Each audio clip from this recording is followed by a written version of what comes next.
All right, welcome everyone. We're going to go ahead and get started with our meeting 1.1 call to order. 1.2 presentation of colors. Audience, please rise and help us welcome. The presentation of colors will be held by the Arroyo Valley High School Army JROTC Color Guard led by Senior Army Instructor Major Rick Williams.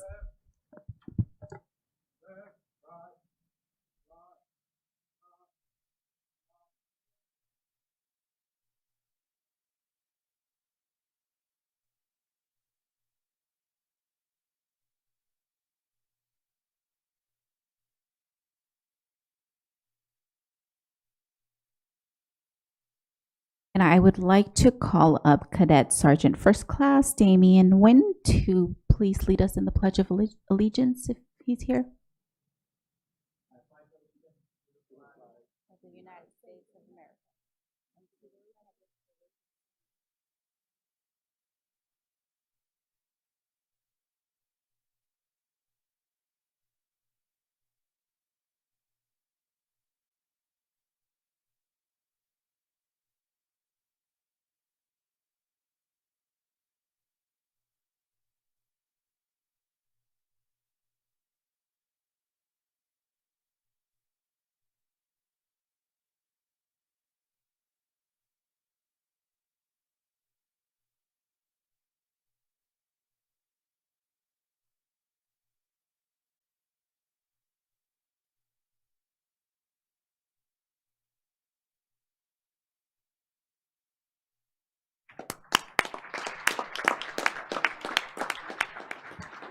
Thank you. You may be seated.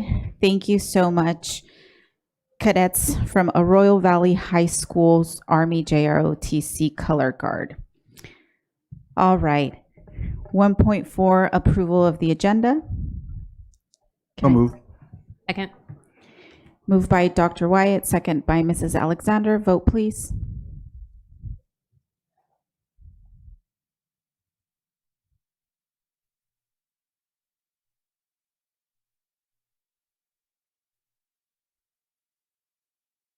And I'll start with Mrs.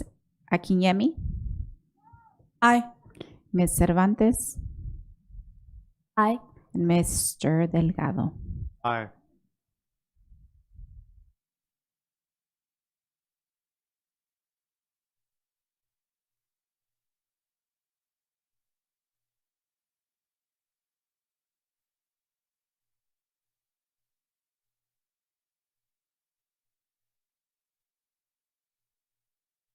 Did you want me to do a verbal?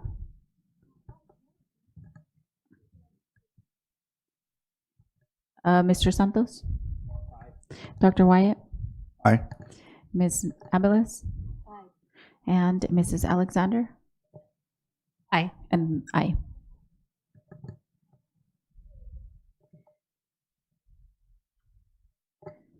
Motion carries. 2.0 special presentations and recognitions. I will now turn item 2.1 arts education month youth art month appreciation presentation over to Mary Roan Goodwin. Welcome back. Thank you, President Ceballos. Good evening. I am the Director of Communications, Mary Roan Goodwin, and it sure is good to be back with my SBCUSD family. Today, the Board of Education will recognize Arts Education Month, also known as Youth Art Month, while also affirming its commitment to providing a well-rounded education for students that incorporates the arts. As you know, March is a time when we celebrate the creativity, expression, and joy that the arts bring into our classrooms. Tonight, we're especially excited to welcome some of our youngest artists. Scholars from the SBCUSD Preschool Visual and Performing Arts Program are here to share their talents through dance. Before they begin, we invite members of the Board of Education and Superintendent Mauricio Arellano, our members of Cabinet, to please join us in this front row here so they can really enjoy this performance alongside our students and families. Audience, please get your cell phones ready because you are in for a real treat. Our preschool scholars will now present a traditional norteño dance named La Loba, Spanish for the wolf, followed by a ballet folklórico dance called El Gabayoncillo, celebrating culture. Following these presentations, our board superintendent, director Dr. Latasha Kelly, and teacher Clementina Baxter will be photographed with our preschool scholars in front of the dais. Now, please put your hands together and join me in welcoming our incredible young performers and their teacher, Clementina Baxter.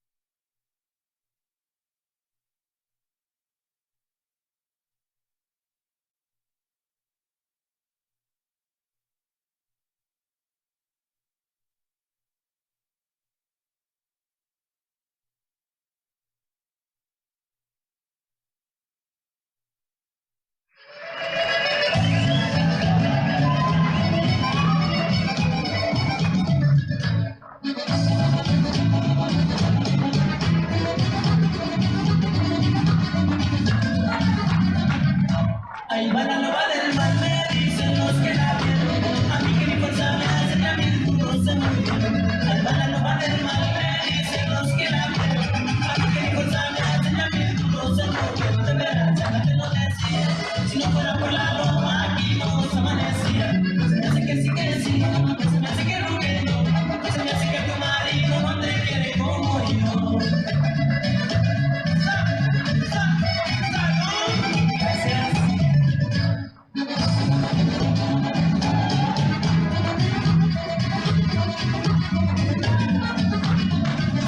Una vieja mitotera al salir de su casa le dijo a su compañera y va la loba del mal.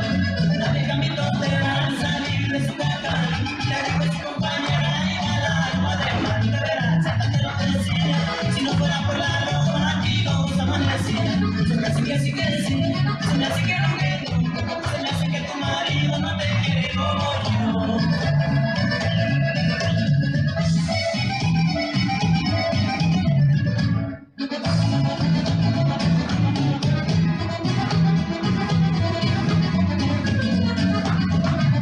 Barrio de San Juan de Dios, yo voy en el pan de esquina, donde conecto la loba, todita la gallina. Barrio de San Juan de Dios, yo voy en el pan de esquina, donde conecto la loba, todita la gallina. De veras, ya te lo decía, si no fuera por la loba, aquí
Soy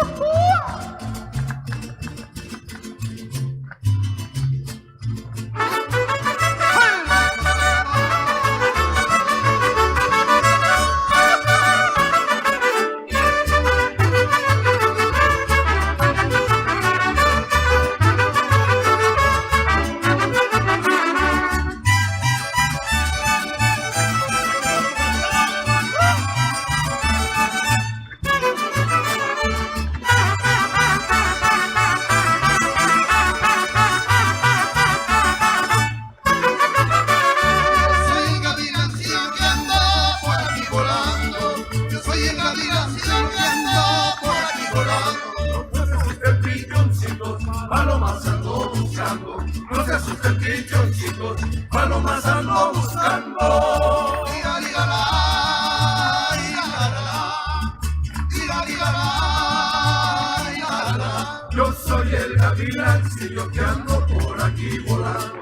No se asusten pichoncitos, palomas ando buscando.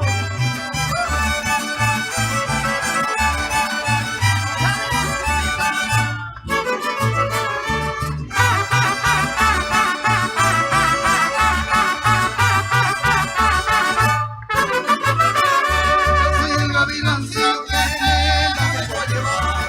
Yo soy el gavilancillo que la vengo a llevar. Avísele a su marido que me la salga a quitar. Avísele a su marido que me la salga a quitar. Oye, bonito. Que suene.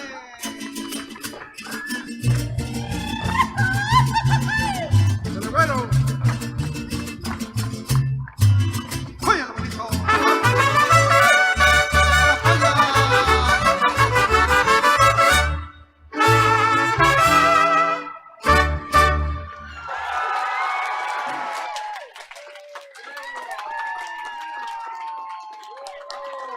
All right. Bravo, bravo. That was incredible. Let's give him another round of applause. Wasn't that amazing? This brilliance is right here in our district. They came from several different school sites. I just want to mention a few. Some of these young scholars came from Arrowhead Elementary, Cypress, Highland Pacific, Jones, Kendall, Mount Vernon, and Rio Vista. That's right. So, audience, if you enjoyed tonight's presentation and you know of little young scholars like this, our child development program takes scholars as young as birth to 5 years. And we, of course, are welcoming them. So at this time, I'm going to invite our Board of Education, and then I'd like to invite our Student Services Assistant Superintendent, our teacher, Clementina, please stay here. Miss Carrillo, if you want to join us, please join us. And Dr. Kelly, the Director of Preschool, in the house.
All right. Congratulations. Thank you so much.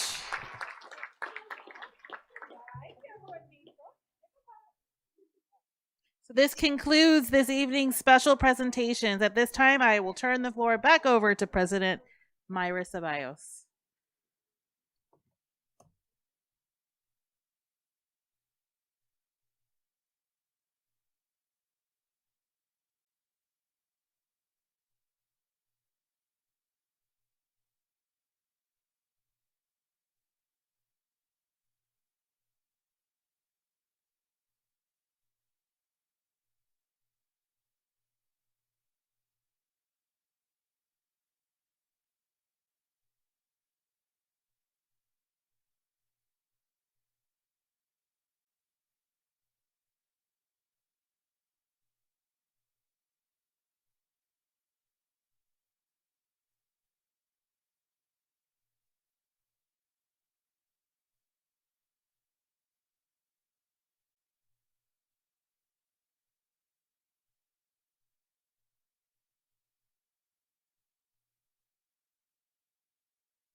Oh my God, let's go ahead and give them another round of applause, please. Good job. Good job. Well done. Awesome way to start tonight. All right. Moving on to 2.2, resolution in recognition of Cesar Chavez Day. Can I ask Ms. Cervantes if she can go ahead and read us that resolution, please? Resolution in recognition of Cesar E. Chavez Day. Whereas Cesar E. Chavez, a Mexican-American labor leader in California, was a heroic figure of the 20th century who led a movement dedicated to improving the lives of farm workers. And whereas the National Farm Workers Association, today known as the United Farm Workers of America Labor Union, was co-founded by Cesar Chavez and Dolores Huerta, and whereas Chavez briefly served in the United States Navy and was honorably discharged in 1948, and whereas in 2014, President Barack Obama proclaimed Cesar Chavez Day as a federal commemorative holiday, and whereas the Board of Education recognized the contributions made by Cesar E. Chavez, named a middle school in honor of this great man. Therefore, be it resolved, the Board of Education of San Bernardino City Unified School District heartily recognizes the many contributions and accomplishments of Cesar E. Chavez and encourages all district schools to conduct appropriate activities in observance of his birthday on March 31st. Thank you. Thank you. Can I get a motion? Second. Moved by Mr. Tillman, second by Mrs. Alexander. Vote, please. Ms. Cervantes? Aye. Ms. Akinyemi? Aye. And Mr. Delgado? Aye. Thank you.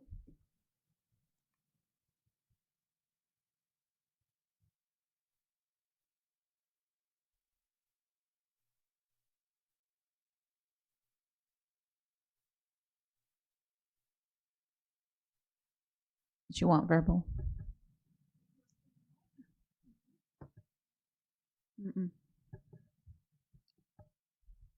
Mr. Santos? Aye. Dr. Wyatt? Aye. Ms. Abeles? Myself, aye. Mr. Tillman? Ms. Abigail? Aye. Mrs. Alexander? Aye. Thank you. Motion carries. 2.3, resolution in recognition of National Bilingual Multilingual Learner Advocacy Month. And I will go ahead and ask Ms. Akinyemi if she can read that for us, please. Whereas the U.S. House of Representatives first recognized national bilingual and multilingual learners advocacy month in April 2016 to encourage policies and practices such as dual language instructional programs, and whereas the San Bernardino Unified School District promotes bilingualism through its dual and immersion program, which provides opportunities for native English speakers to become fluent in Spanish and the native Spanish speakers to become fluent in English. And whereas this district's dual and immersion program has become popular enough and successful enough to offered at 21 elementary schools, Takuma K-8 School, Aovio Middle School, and San Bernardino High School. And whereas the San Bernardino Unified School District also offers a trilingual immersion program at Belvedere Elementary School for students interested in becoming fluent in English and Spanish, as well as receiving a basic instructions in Vietnamese.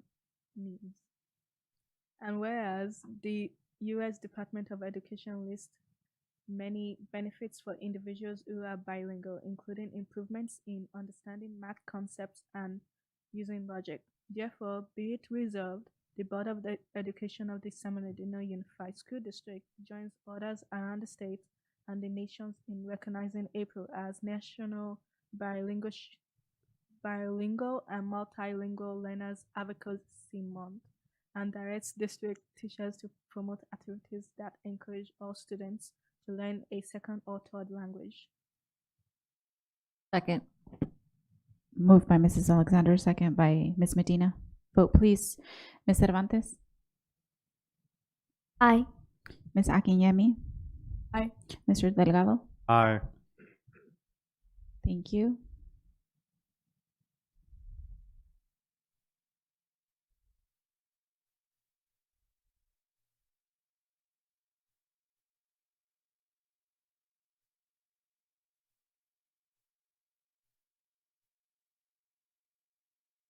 I got two. Could you just do the verbal one more time? Mr. Santos? Aye. Dr. Wyatt? Aye. Ms. Abeles? Aye. Mr. Tillman? Mrs. Medina? Mrs. Alexander? Aye. Thank you. 2.4 resolution in recognition of April as Public Schools Month. And can I ask Mr. Delgado if you can go ahead and read that for us, please? Whereas, for more than a century, the free and accepted Masons of California have recognized the value of public education and supported public schools through the observance of Public Schools Month and related programs and initiatives, and whereas, public schools are responsible not only for the sound instructional programs to prepare and equip our youth to have productive lives as adults, but also for instilling in our children a love of freedom and appreciation for the benefits of living in a democratic society. And whereas, with the support from organizations such as the Masons and other community organizations throughout California, public schools can ensure that students have equal access to learning, a safe and healthy environment in which to grow and have a chance to achieve their dreams. Therefore, be it resolved, the Board of Education of San Bernardino City Unified School District joins the Free and Accepted Masons of California and school districts across the state in declaring April 2026 to be the Public Schools Month and acknowledging the importance role of public education in developing students educationally and societally. Second. Moved by Mr. Tillman, second by Dr. Wyatt. Vote please. Ms. Cervantes? Aye. Ms. Akinyemi? Aye. Mr. Delgado? Aye. Thank you.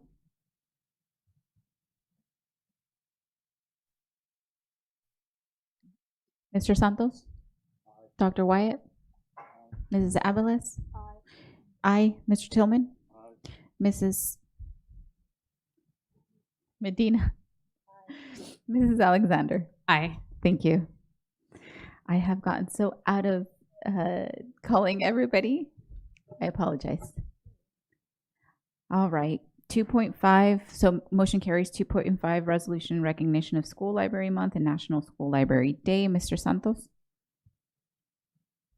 Resolution in recognition of School Library Month and National Library Day, whereas School Library Month is recognized annually every April by the American Association of School Librarians, and whereas school libraries are integral to the instructional program of schools and provide books to encourage children to read for both pleasure and knowledge, providing materials to meet individual needs and varied interests and abilities. And whereas annually on April 4th, National School Librarian Day recognizes the professionals who are dedicated to creating and maintaining an environment where students feel welcomed and have the print and digital resources to learn every day of the year. Therefore, let it be resolved, the Board of Education of San Bernardino City Unified School District does hereby proclaim April 2026 as School Library Month, April 4th as National School Librarian Day,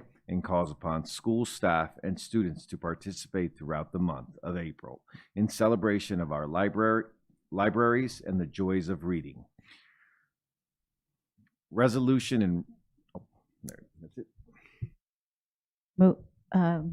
Motion by Second. Mr. Tillman Second. and second by Dr. Wyatt. Vote, please. Ms. Cervantes? Aye. Ms. Akinyemi? Mr. Delgado? Aye. Thank you.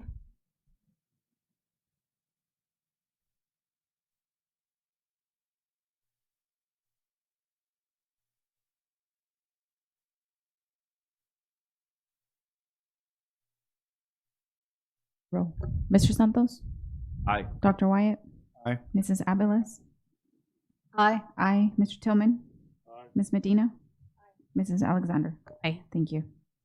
Motion carries. 2.6, resolution in recognition of National Arab American Heritage Month. Dr. Wyatt? Thank you, Madam President.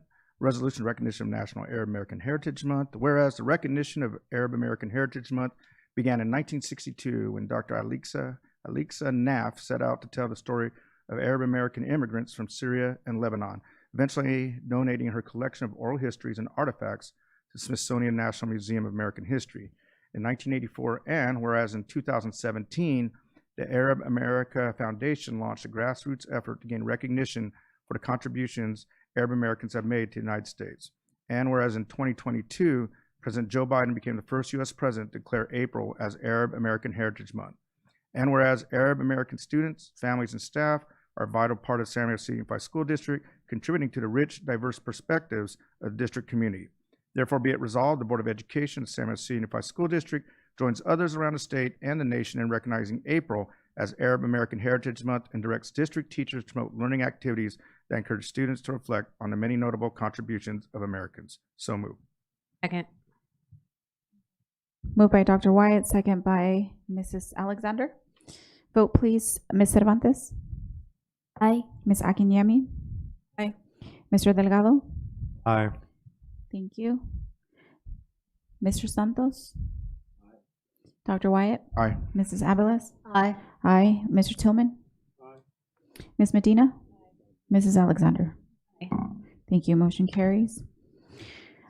3.0 public comments. 3.1 receive public comments. Do we have any? Awesome. All right. This is the only time the public will have an opportunity to address the board on items not on the agenda and within their subject matter jurisdiction, such as district policies, procedures, programs, services, or fiscal matters. The board must operate under the Brown Act open meeting regulations, which prevents boards from commenting on items not on the agenda to ensure transparency and public participation in government decision making.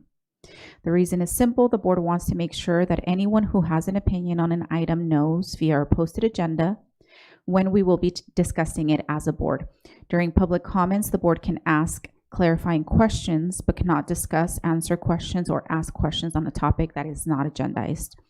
We are certainly happy that you are here to let us know your concerns. Please know that we are listening to your voices and your input is valued.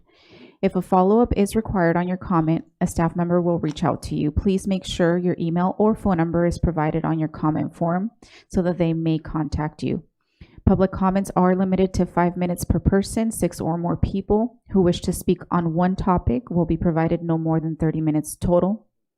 Speakers are cautioned that under California law, no person is immune from liability for making intentionally false or defamatory comments regarding any person simply because these comments are made at a public meeting.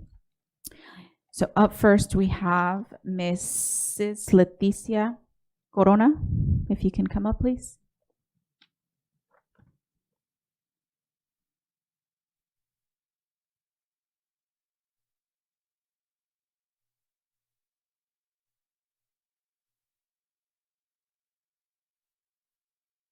Welcome. afternoon. Good afternoon. Hi, my name is Leticia Corona.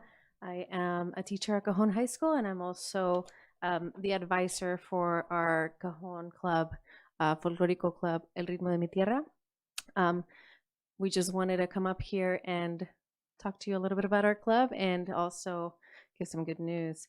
Our Folclórico Club started about 10 years ago. It started as a small club and it has since grown to be one of the biggest performing clubs of our campus. This has been a student-led club from the very beginning.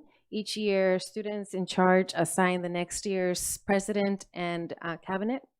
And the members themselves take on the roles of organizing everything from tryouts to performances to just the choreographies themselves. These are amazing, dedicated students, and I'm very proud to hand over the floor to our club president, Dalen Romero.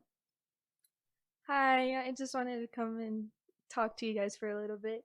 So, as Ms. Corona said, I am Dalen, the president for our Folclórico Club en Ritmo de Mi Tierra. I've been dancing since like I was 3 years old, and I truly love it. And it's just like being at school and doing it, it's like amazing. We've had the pleasure of performing not only for our school but also for our board meetings. We have performed here before. I don't know if you guys remember that, but we performed for elementaries, high schools, and out of our districts, like at churches, elderly homes, and even at the Festival of Lights in Redlands. No, Riverside, sorry. And then up until now, we have had to limit our performances because we didn't have like the resources, or like we would have to borrow skirts, and we didn't have the resources and funds for that. But we are very grateful and excited to announce that the EXL has agreed to purchase shoes, speakers, and at least 20 Jalisco outfits for our Folclórico Club, which is a really big deal because they are pretty expensive, but we're very grateful. We want to thank everyone who has helped to make this possible, especially most of all Miss Sandra Rodriguez and my mom Elizabeth Romero. We are beyond excited not to only be able to perform with actual state appropriate outfits, but also to be able to have more performers join in the same time. We think it's really important to have these outfits just because we were using the same outfit for all regions, and we want to culturally appropriately culturally represent like Jalisco. There's a whole bunch of regions. I don't know if you guys just saw, like there's Jalisco and there's Chihuahua, the little kids that are dancing right now, and we want to be able to display that too. So we just want to say thank you for your continued support. Together we can continue to grow and not only bring awareness to these amazing cultural dances, but also continue to spread the joy that this unique form of art has had to offer. And we honestly just want to say thank you for the donation and to be able to express that to our school, and not only to our school but to the community outside of school too. That's all we have to say. Awesome. Well, thank you so much for coming, and we're glad to hear that you're going to be receiving, some support with those suits, con esos trajes. I know they're expensive. Thank you so much. Thank you for coming.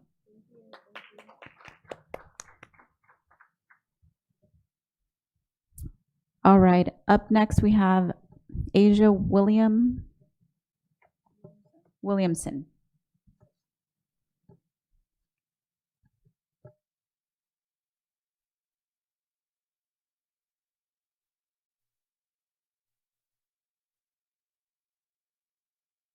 Welcome.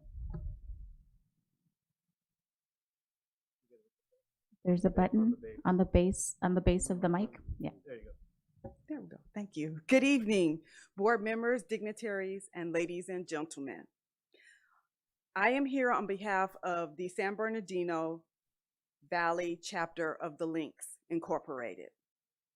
First, I would like to thank you all from the bottom of my heart for your wavering support over many years, as many of you have supported the youth and young adults in San Bernardino city area. Our collaboration with San Bernardino City Unified Schools have been best known through our annual Breakfast Ball Scholarship. As well as many of our LINK members have attended specific school events that recognize the scholars within the San Bernardino Unified School District. As I stand before you today, I want to let you know our chapter has been around since 1979.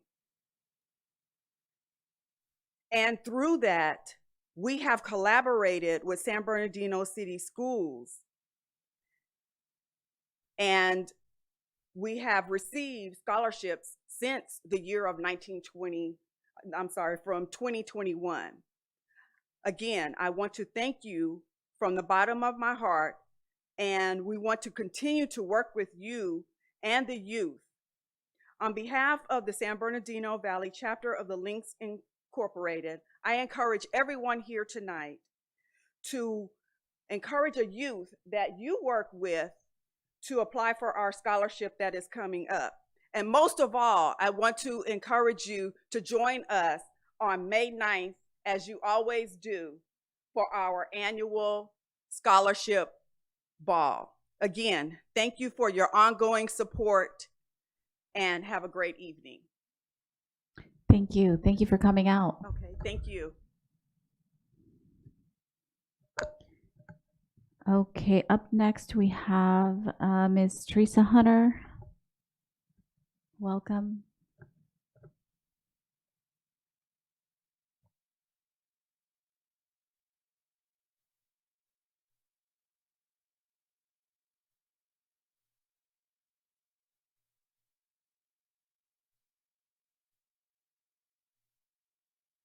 On the base of the mic, there's.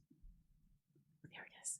Okay. Good evening, honorable board and staff. I'm Teresa Hunter, representing the guest teachers with San Bernardino City Unified, and we are with CWA Local 9588.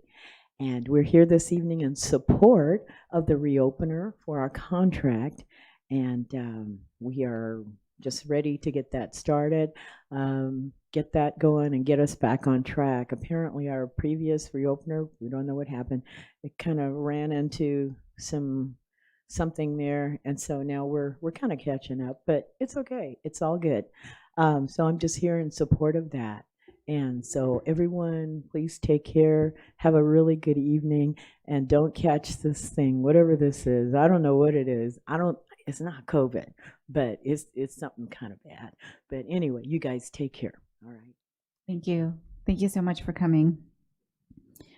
Up next, we have Mr. Antonio Rodriguez.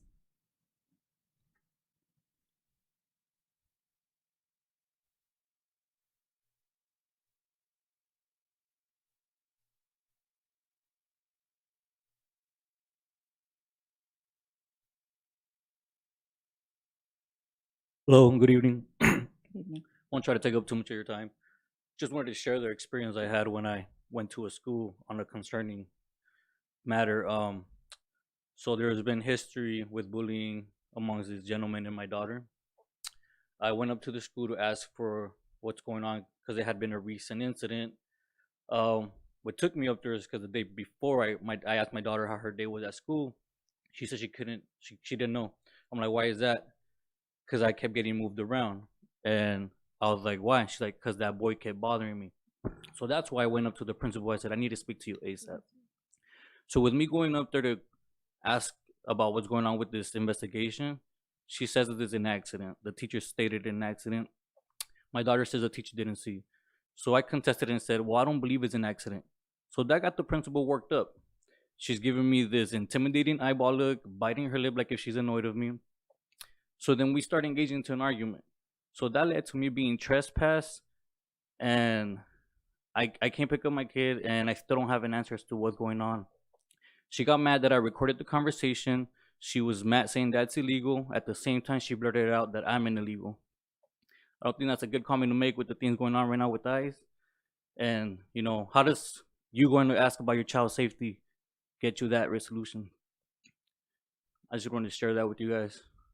I have a meeting tomorrow because I did submit that complaint, but I just still feel like you guys should know that that's what happened. I'm sorry, what school was this? That's a Real Vista with Ms. Dr. Landmore or Moreland. Did you have a question, Mr. Tillman? Oh, okay. Okay. Yeah, I had to sign her up at the Rialto Unified School District but we kind of put that on hold because she had the camping trip coming up that happened these few days. Like, why do I have to move my kid? Like, why can't we just find a solution? That's what I wanted. Like, what are my options? But it ended up to aggravated meeting. Like, it just wasn't nothing nice. Thank you, Mr. Rodriguez. We do have your information, so somebody will be reaching out to you. Thank you. Thank You guys you. have a good evening. Up next, we have 3.2, actually, the HERO Initiative. So next, I would like to call up Mr. Brunson Delves to the podium. I would like to invite them up.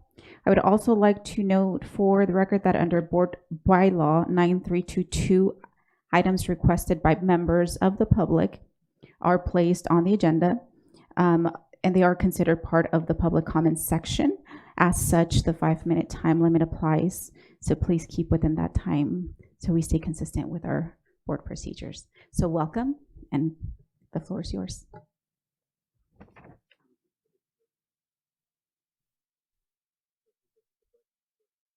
There we go. Now it's working. Sorry about that. Good evening, members of the board, superintendent, and all in attendance. My name is Brunson. I represent the team of called HERO Initiative. And in a moment, we're going to start a short video explaining our program. But first, I'd like to invite 3 volunteers to help demonstrate the philosophy behind our work. So at this time, we're going to need 3 volunteers from the audience.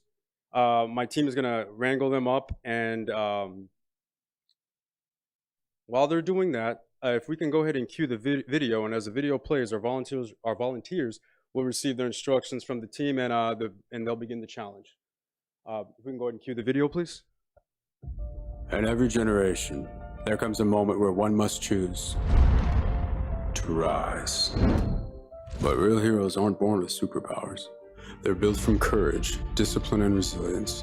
The HERO Initiative is a groundbreaking live experience where professional stunt performers from film and television bring the spirit of heroism to life for students and communities.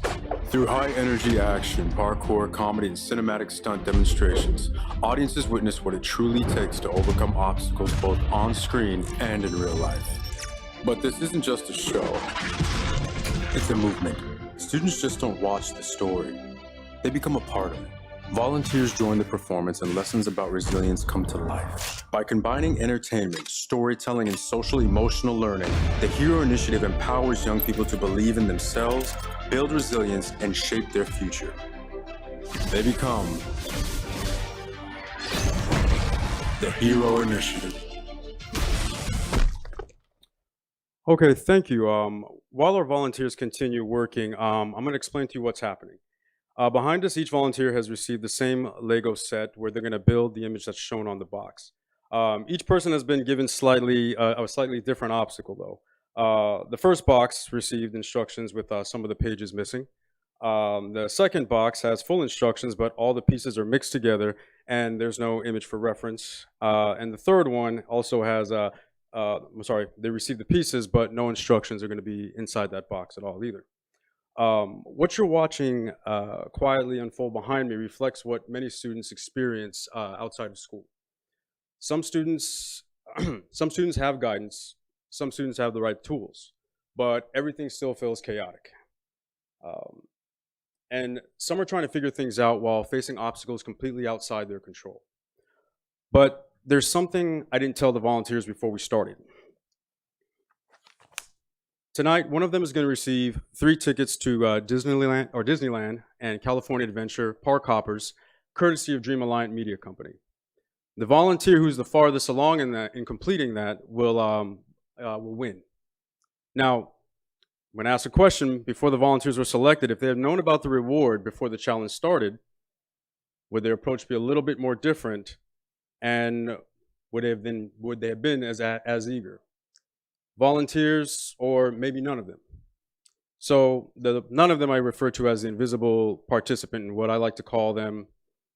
The truth is that many students live their life as an invisible student. I know this because I'm one of them. We didn't try because of lack of ability, but because we didn't see the opportunity waiting on the other side of effort. That's why the HERO Initiative exists. Our program is an expanded learning experience supported by our web-based app aerial view combined with live stunt show assembly, and weekly engagement from 2 professional stunt performers. Each week, students are introduced to diverse careers while building a virtual vision board and completing training models within the app. The aerial view platform allows students to explore career paths, follow role models, and visualize themselves in future opportunities through personalized profiles and safe AI image generation. Students can track goals, access events, and connect to local county resources that support them and their family in development. Though this experience, the HERO initiative drives career exploration, personal growth, and everyday leadership. Through storytelling and live demonstrations and modular learning, we show students something more powerful, that discipline creates opportunity, perseverance builds confidence, and heroes are not the people who had the easiest path. Heroes are the people who find a way anyway. And so with that, I'd like to remind that some students arrive at school with instructions, some arrive with missing pieces, some arrive with no instructions at all. Schools provide the knowledge, programs like the HERO initiative, students build the resilience to use it. We would like to welcome the opportunity to meet with district leadership to explore bringing the HERO initiative and aerial view to San Bernardino schools. Thank you for your time. Thank you so much, Mr. Delves. I believe that Ms. Cunningham had sent you an email with information about other folks in the district that you can contact. Is that correct? That's correct. Okay, awesome. That was after we booked to be here. So Okay, no worries. Well, we appreciate you coming anyway. You know, awesome. Thank you so much. we We enjoyed definitely appreciate seeing it. your video. Absolutely. And if I may, can we get the progress on who's the farthest? Okay, so this gentleman will be going to Disneyland and California Adventure. And thank you so much for participating with the HERO initiative. Thank you. Thank you.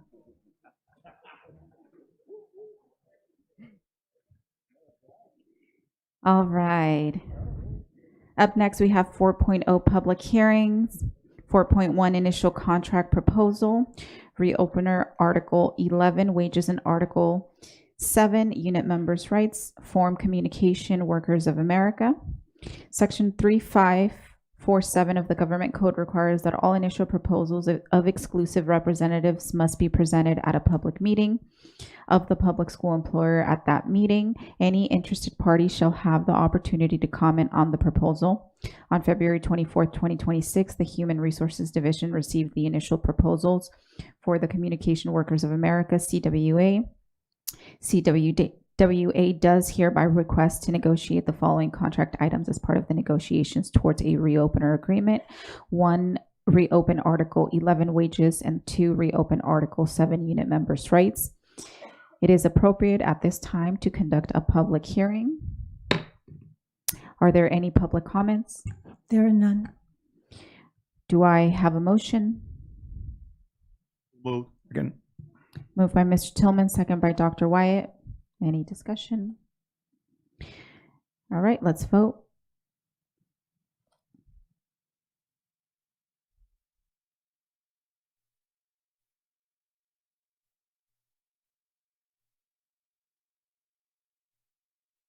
Mr. Santos? Aye. Dr. Wyatt? Aye. Mrs. Avalos? Aye. Aye. Mr. Tillman? Ms. Medina? Mrs. Alexander? Okay. Thank you. Motion carries. Be it resolved, the Board of Education has received the initial contract proposal, reopener Articles 11, wages, Article 7, unit members' rights from the CWA. This public hearing is now closed.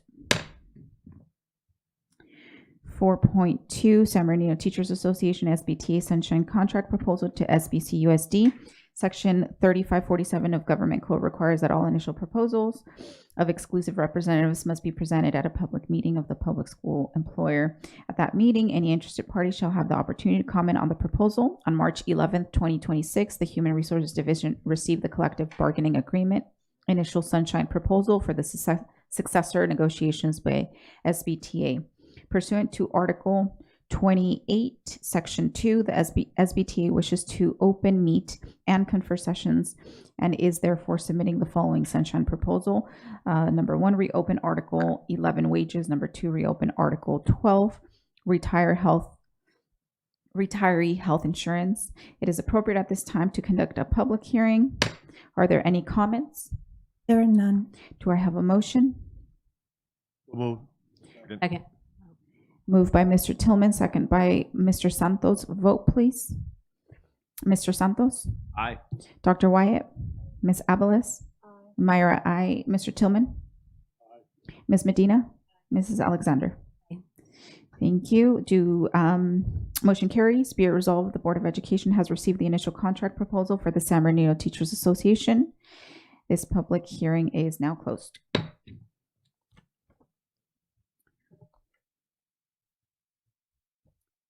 5.0 closed session. 5.1 closed session public comments. Do we have any?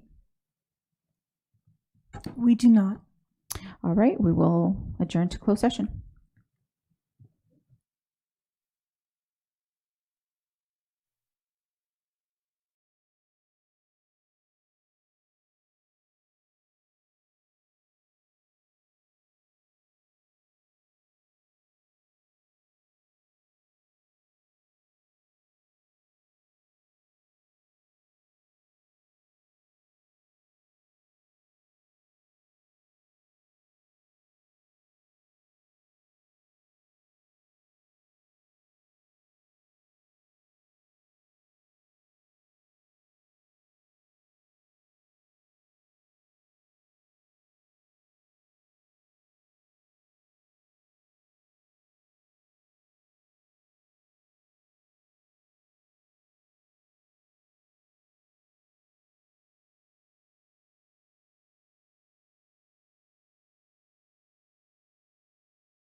what it is.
All right.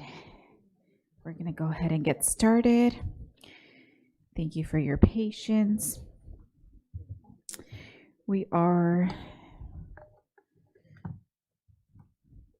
now back from closed session for 5.2.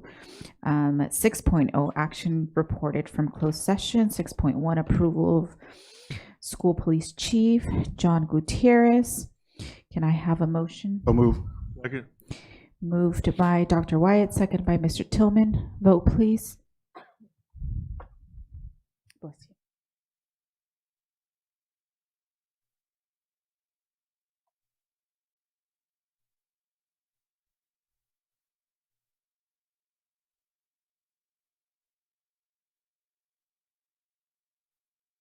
Oh.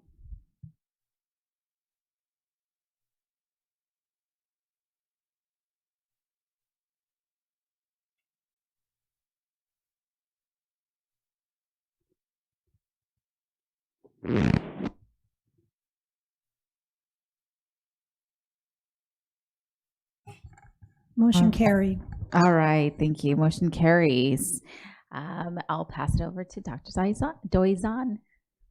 All right. Good evening, Board President Ceballos, Vice President Aviles Grande, members of our board, Superintendent Ariano, and our SBCUSD staff and community. Tonight, it is my honor to introduce our new Chief of School Police for San Bernardino City Unified, Mr. John Gutierrez.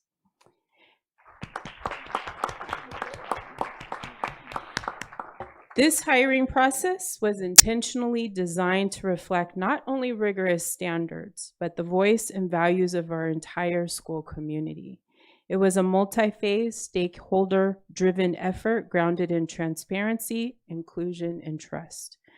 Through community forums, a thought exchange survey, and diverse interview panels, we centered around one critical question: what does our community need and want in the next police chief? And the response was clear. Our community called for a leader who is student-centered, experienced in school-based policing, community-focused, relationship-driven, culturally competent to reflect our diverse community, committed to prevention, education, and restorative practices, and above all, a leader who builds through integrity, visibility, and communication. This affirmed that our community is not just asking for safety, they are asking for schools where students feel protected, respected, connected, and where safety strengthens relationships and supports our students' well-being. With that in mind, we conducted a rigorous process, including multiple rounds of interviews, extensive executive level review, and a comprehensive background and reference check. And through that process, Mr. John Gutierrez consistently rose to the top. Mr. Gutierrez most recently served as the Chief of Police for Cal State San Bernardino, where he led a department responsible for all aspects of campus safety, including operations, emergency management, community engagement, and compliance. He brings over 2 decades of experience, including leadership in both school-based policing and large urban school districts, most notably here in SBCUSD, giving him a deep understanding of our students, families, and community. Across every reference, every panel, and every conversation, the same themes kept emerging. Integrity described as above reproach, calm, trusted leadership in high-stakes situations, a respected bridge between law enforcement and community, and a consistent focus on students at the center of safety. These are not just qualities, they're demonstrated practices that have earned trust over time. At the heart of this work is a simple but powerful truth. Our students deserve to feel safe, valued, and supported every single day, and that starts with the leadership they can trust. Board, it's with great confidence and strong alignment to our community's voice that we present Mr. John Gutierrez as the new Chief of Police for our San Bernardino City Unified School District.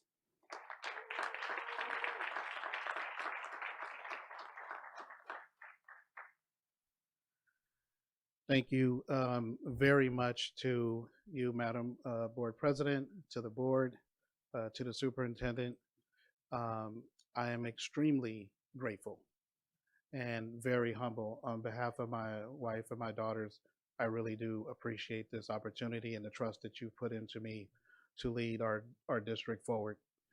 And I want to say thank you to our campus security officers who are on the campus day in and day out engaging with our students, and our police officers who are doing the same, and our dispatchers who are also doing the same, you know, standing in the gap to make sure that we're getting information in real time to keep our students safe on the campus.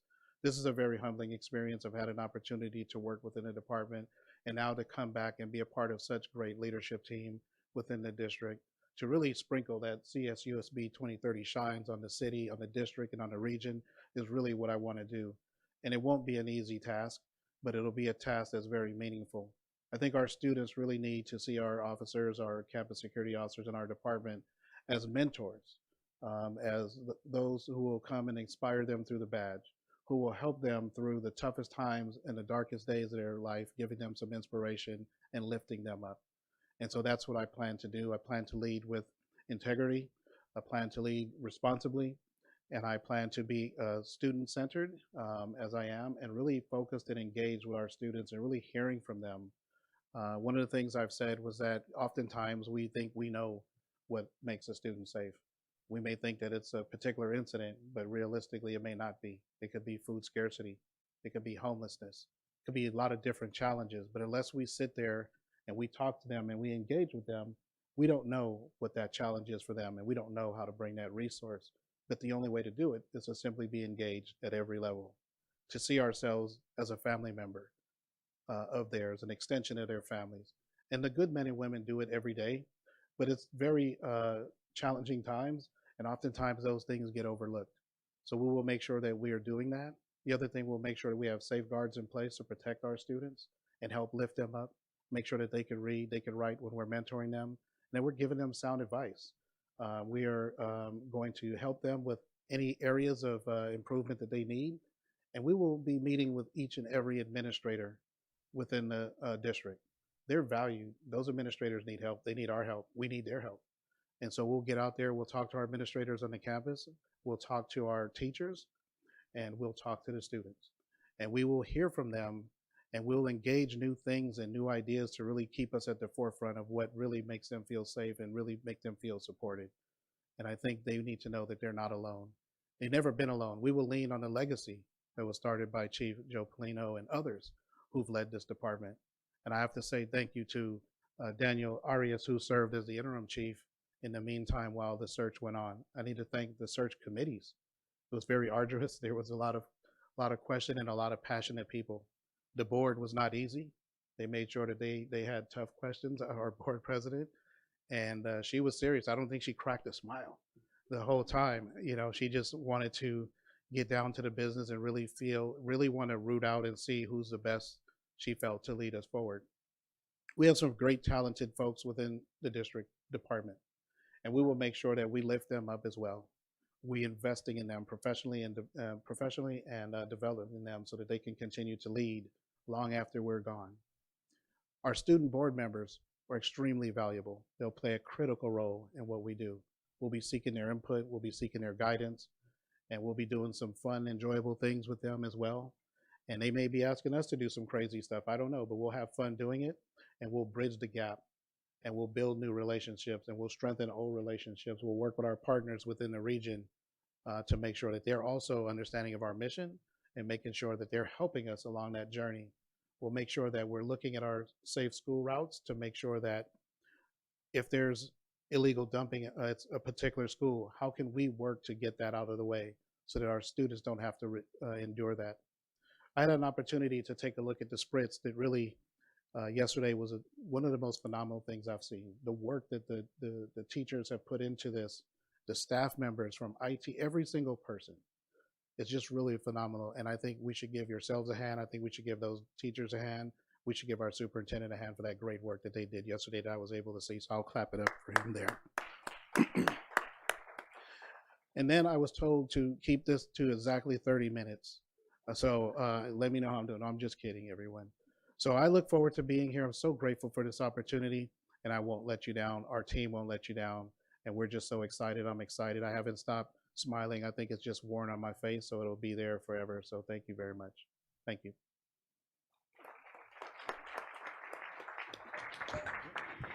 Thank you so much. Thank you, and welcome. We are very excited to have you on board, and we look forward to the great work that you will bring to that department. All right. 6.2 HR-class-25-26-36 ER. Do I have a motion? So moved. Second. Moved by Ms. Medina, second by Dr. Wyatt. Dr. Wyatt. Vote, please.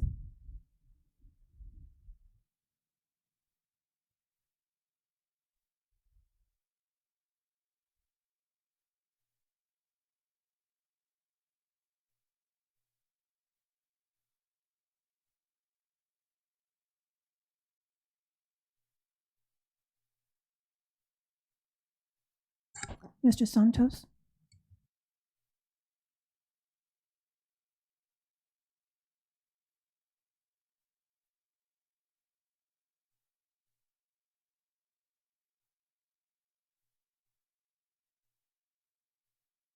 Motion carries. Thank you. Be it resolved, the Board of Education accepts the notice of recommendation for disciplinary action and statement of charges to dismiss the following classified employee from his or her employment with the district HR-25-26-36ER. 6.3 HR-CERT-25-26-14ER.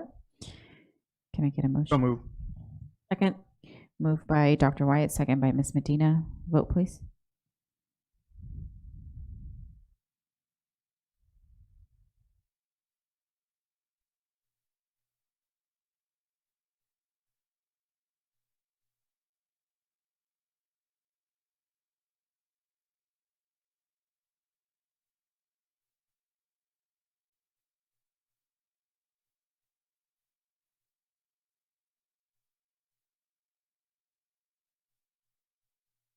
Motion carries. Thank you. Be it resolved, the Board of Education accepts the resignation agreement and general release pertaining to the following certificated management employee and his or her employment with the district HR CERT-25-26-14ER. 6.4 expulsion of students. Do I have a motion? So move. Good. Thank you. Moved by Dr. Wyatt, second by Mr. Santos. Vote, please.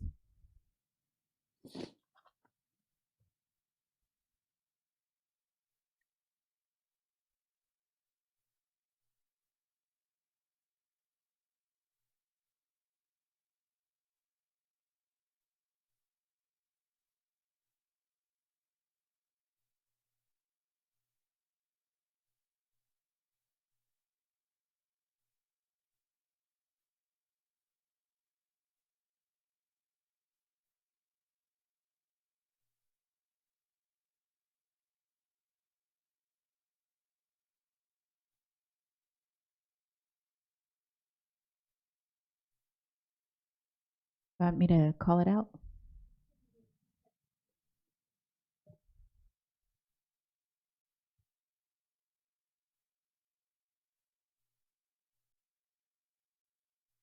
Motion carries. Thank you. 6.5 petition to expunge, rescind, sealing of records, or modify youth court or expulsion. Can I get a motion? Move. Moved by Dr. Wyatt, second by Ms. Medina. Vote, please.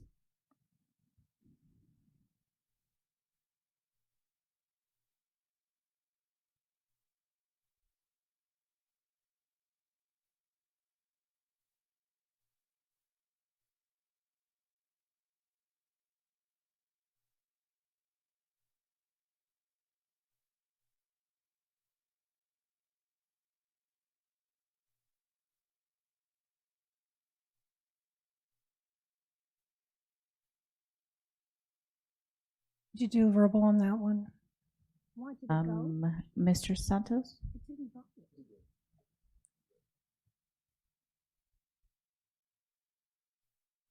Okay. She says that it did go through and it carried. The motion carries. Okay, perfect. Thank you. Be it resolved, the Board of Education authorizes the expulsion and or youth court modification, expungement, or rescinding of the following students with ID numbers as listed to the schools of the San Marino City Unified School District in accordance with board rules and regulations and in compliance with Ed Code Section 48900. 6.6 other closed session action. There is none at this time. 7.0 student board member. 7.1 reports and comments, and I will go ahead and get started with Ms. Cervantes. Good evening, everyone. I would like to thank President Ceballos and Vice President Aviles, as well as the board members and Superintendent Arellano for having me today. I'm Valeria Cervantes, a junior and a representative from Arroyo Valley High School. Continuing with this thought, I also wanted to take a moment to thank Dr. Rodriguez for always showing up for our community. I truly appreciate her constant support, her willingness to help others, and the way She always goes above and beyond. It does not go unnoticed, and I'm grateful for the dedication and care that she provides for our community every day. At Arroyo, we recently hosted our prom fashion show where students walked the runway and expressed their unique sense of style and personality. It was a great way to see everyone's creativity shine. We also held a powerful school assembly focused on anti-bullying, sharing an important message about respect, kindness, and standing up for one another, which really brought our campus together. Overall, the league season has officially started for the boys tennis team, and we're wishing them for the best as they begin their journey and represent our school. Our girls softball team is also in the season and showing their hard work and determination as they compete. At San Andres, it has mainly been focused on preparing students for graduation, supporting seniors with financial aid, and making sure they're ready for what comes next. They're also hosting their upcoming health fair on March 20th, where students and families can connect with healthcare and learn more about wellness and enjoy activities and resources provided by different organizations. At Sierra High School, their recent Olive Branch produced event made a big impact by serving more people than ever before. It was great to see the community come together and showing support and making sure families had access to fresh food and resources. Therefore, these are some of the things highlighted by the schools. Thank you again for having me today. Thank you so much, Ms. Cervantes. Ms. Akinyemi? Hello, everyone. My name is Prophet Akinyemi. I am a student board member representing San Bernardino High School. One thing I am thankful for is our teachers and our counselors and our custodians for always being there and always being understanding of all of our needs. At San Bernardino High School Orchestra scored an excellent at the Southern California School Band and Orchestra Association. Yesterday, at the Cardinal City, we had our prom fashion show showcasing lovely prom dress and suits. We are also getting ready for the Powder Puff Games happening May 28th. At Cajon High School, their cross-country team broke the school's record in the 4x800, which is an incredible accomplishment. Cajon's Historically Black Colleges tour was a huge success, with seniors traveling to visit historically Black colleges and universities across the nation. Cajon also had a Harlem Night Gala hosted by the Cajon's Black Student Union, celebrating Black students' achievements and excellence. Lastly, Cajon has been recognized as a California Distinguished School. In San Gorgonio High School, they had their their AAPAC meeting, which was on Monday, March 9th at 11:09. There was also a vision event at San Gorgonio High School. They hosted their San Bernardino Unified Special Olympics at San Gorgonio EXL, and they are now having a driving school. Seniors and senior events are coming up April and May. Thank you for your time. Thank you so much, Ms. Akinyemi. Mr. Delgado? Hello and good afternoon to all of those today. Thank you for attending today's board meeting. Your presence is appreciated. First, I want to give a small moment of gratitude to the celebration and performances that we had today just earlier. Personally, I believe we need to delve deep within our cultures and appreciate the forms of how we celebrate our ancestors and heritage. Starting off with the Student Leadership Advisory Panel update, a meeting that we had this Monday to start off the week, we had the honor of Ms. Sargent present the information regarding LCAP. Students had learned new knowledge about funding that went into different areas of education and service, such as transportation with the buses and CTE pathways that provide career-specific values, like the dental program at Cajon High School. Just yesterday, from Pacific High School, they had hosted their annual prom fashion show to demonstrate the values of prom.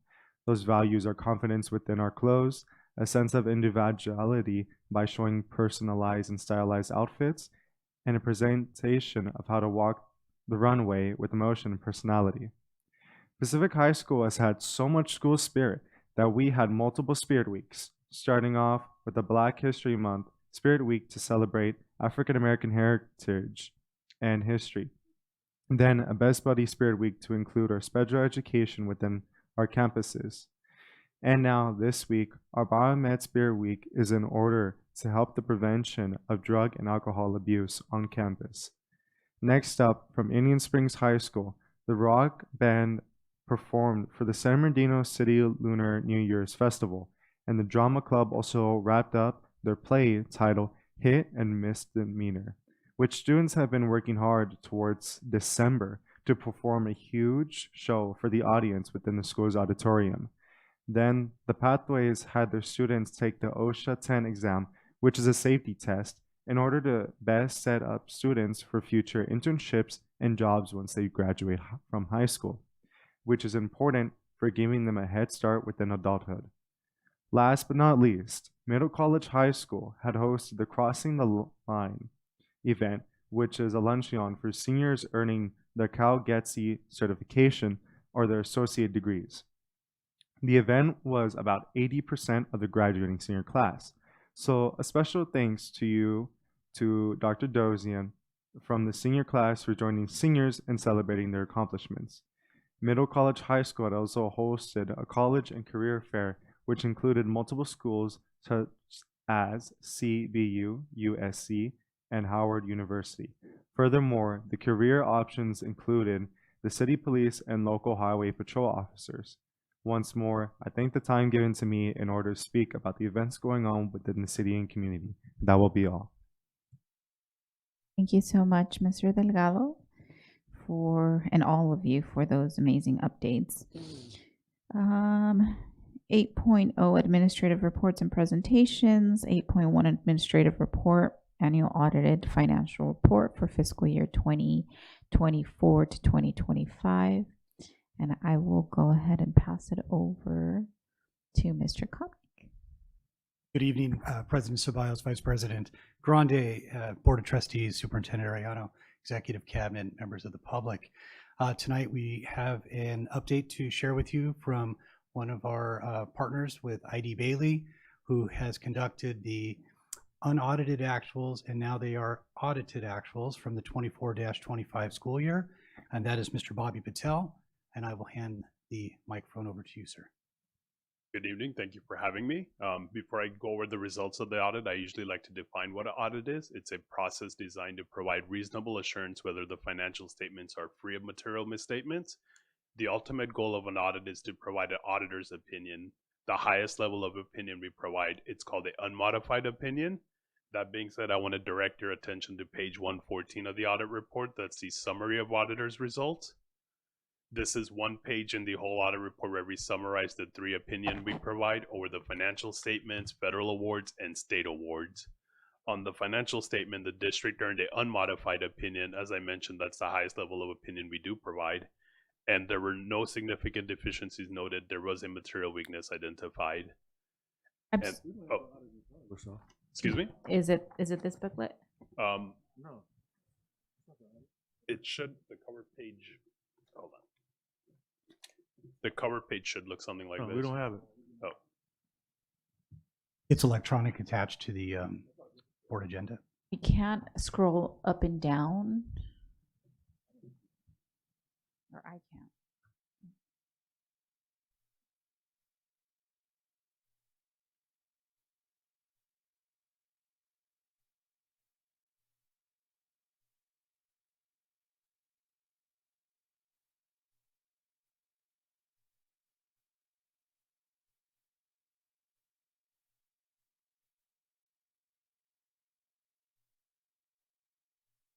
I'm sorry, what page did you say it was? It's print page 114. No, that's fine. Yeah, Is it in the final financial statements, or is it in the final governance letter? It should be the final financial statements.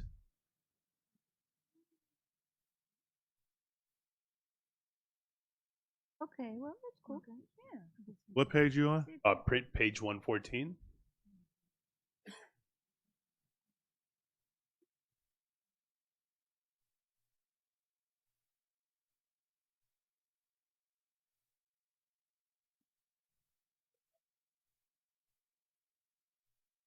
114.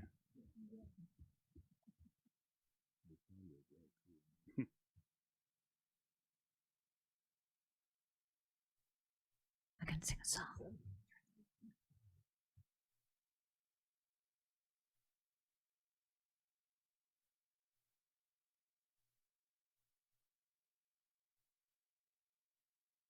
No problem.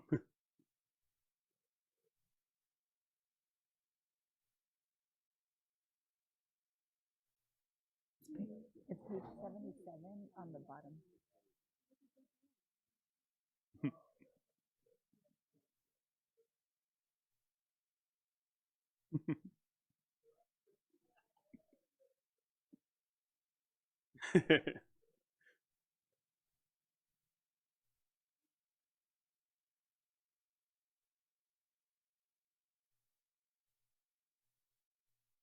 Ready? Awesome. You may continue. So I'll just start over on that page. So this is the summary of auditors results page. It's one page in the audit report that highlights the 3 opinions we provide over financial statements, federal awards, and state awards.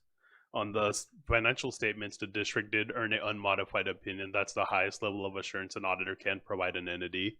There was no there's no significant deficiencies identified. There was a material weakness noted. On the federal awards, the district again earned an unmodified opinion. We audited 5 of the major federal programs. There were no significant deficiencies identified. There was a material weakness noted. On the state awards, the district again earned an unmodified opinion with no material weaknesses or significant deficiencies noted. That being said, are there any questions I could answer?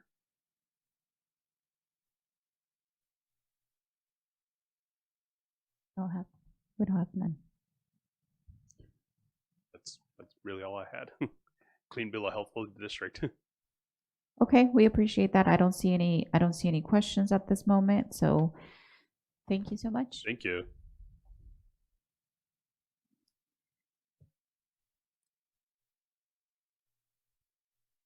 All right. 8.2 second period interim financial report as of January 31st, 2026. And I'll go ahead and turn it over once again to Mr. Komnick and his team.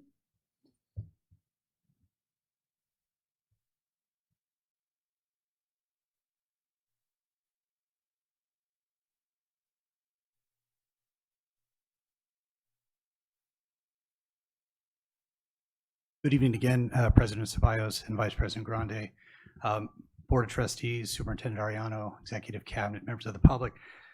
Tonight, we are going to present to the board our second interim budget update. I am here with Ms. Osi Coonrod.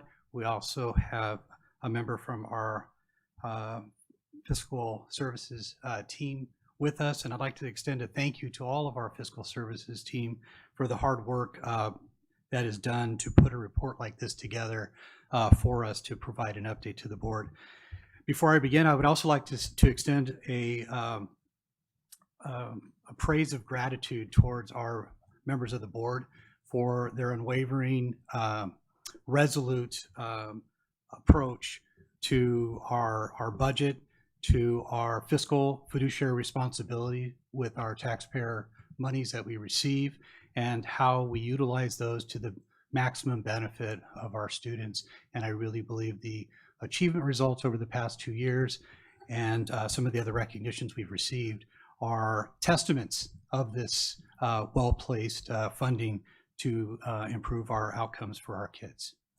On the next slide here, tonight's objectives, we're going to look at the state budget and fiscal outlook. So this will look back at January.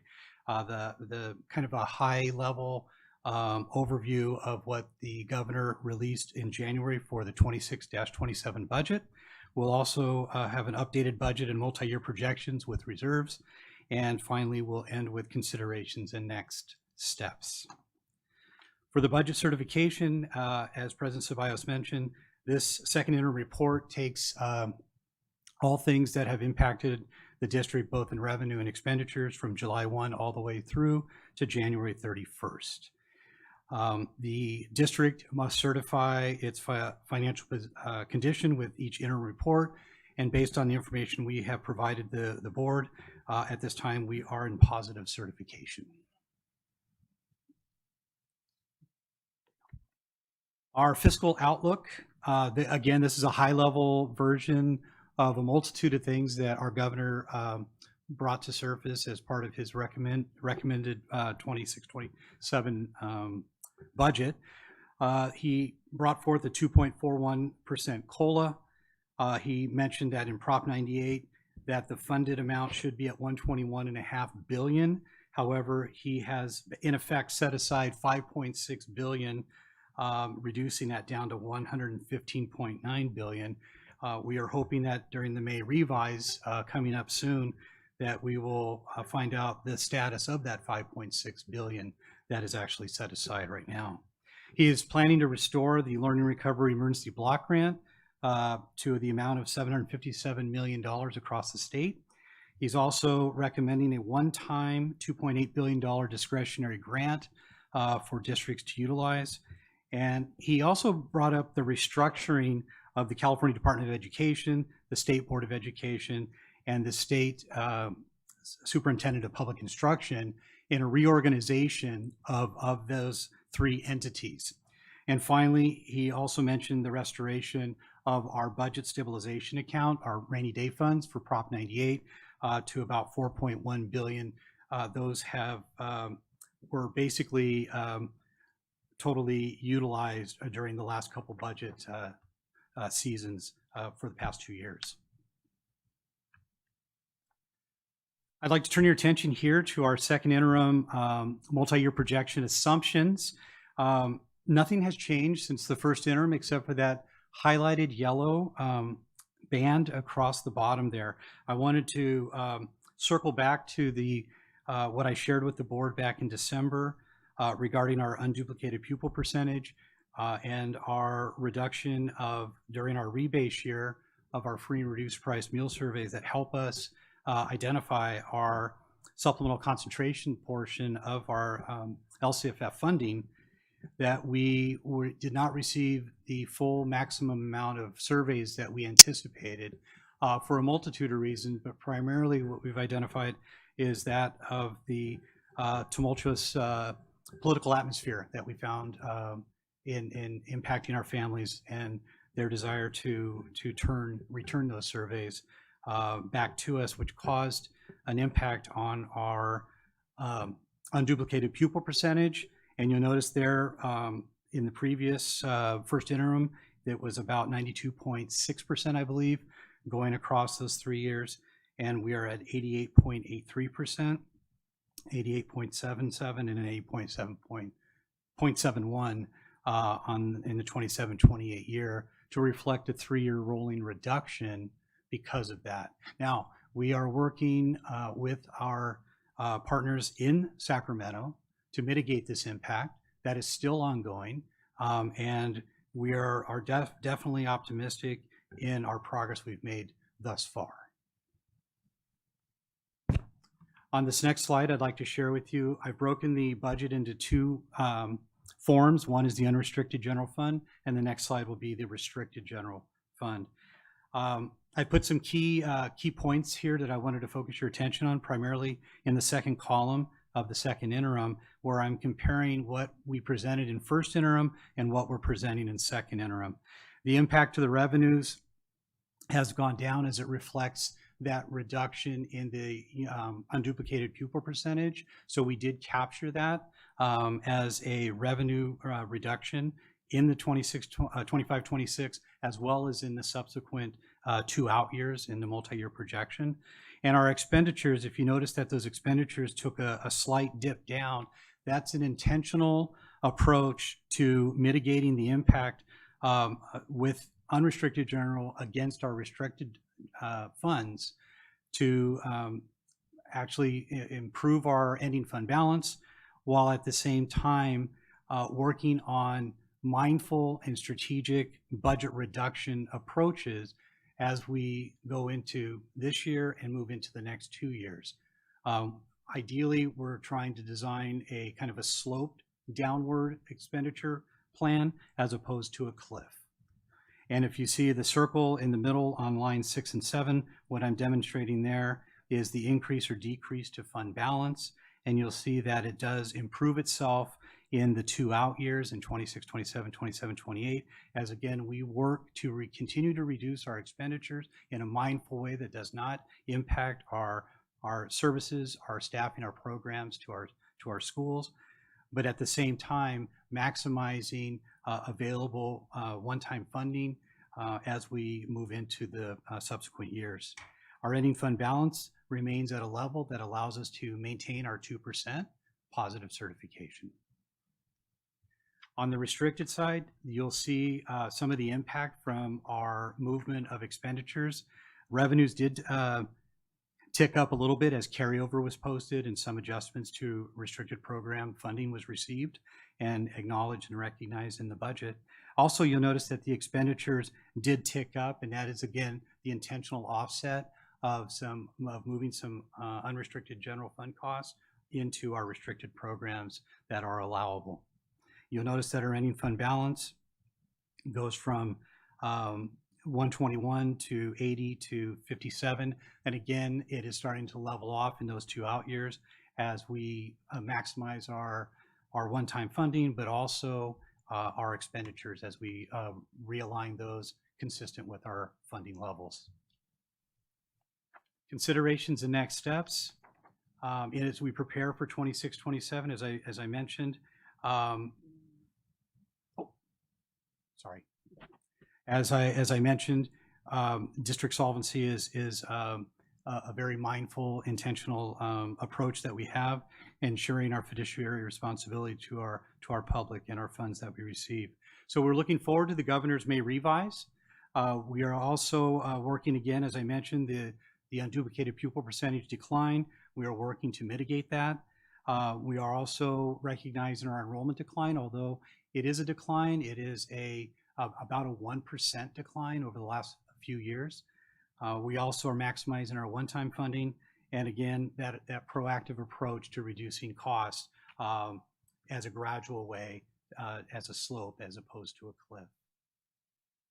Our next steps, we have the Governor Newsom's May revise. Again, I'm excited about this because I've listed it 3 times, but I think it has, it's going to have a very positive impact for us as we get into May and moving forward into the next school year.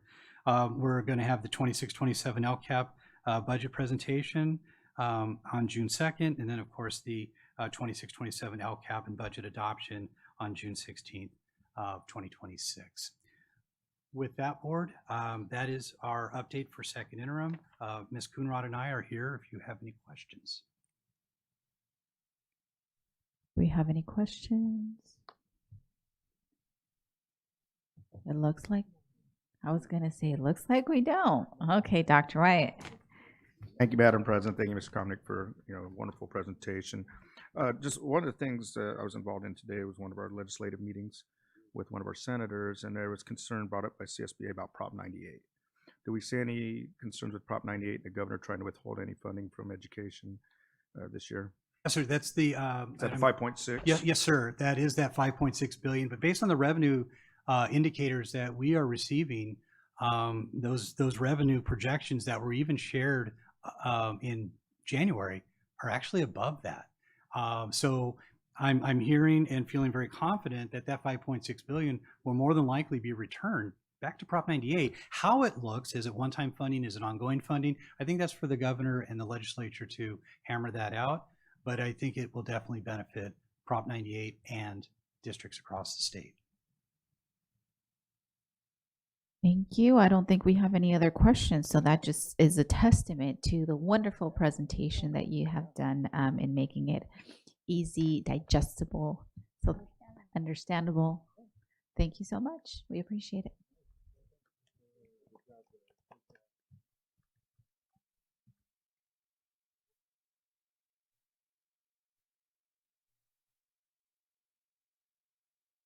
All right. Moving on to 8.3 Public Opinion Research Bond Feasibility Presentation. And again, I'll turn it back over to you, Mr. Komnick.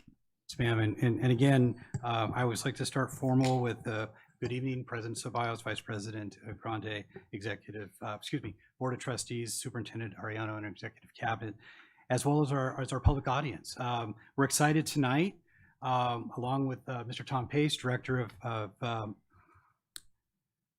Facilities, are here tonight. We're here tonight to share with you something that began back in August of 2025, where the board asked us to present on the purpose and process of a school bond.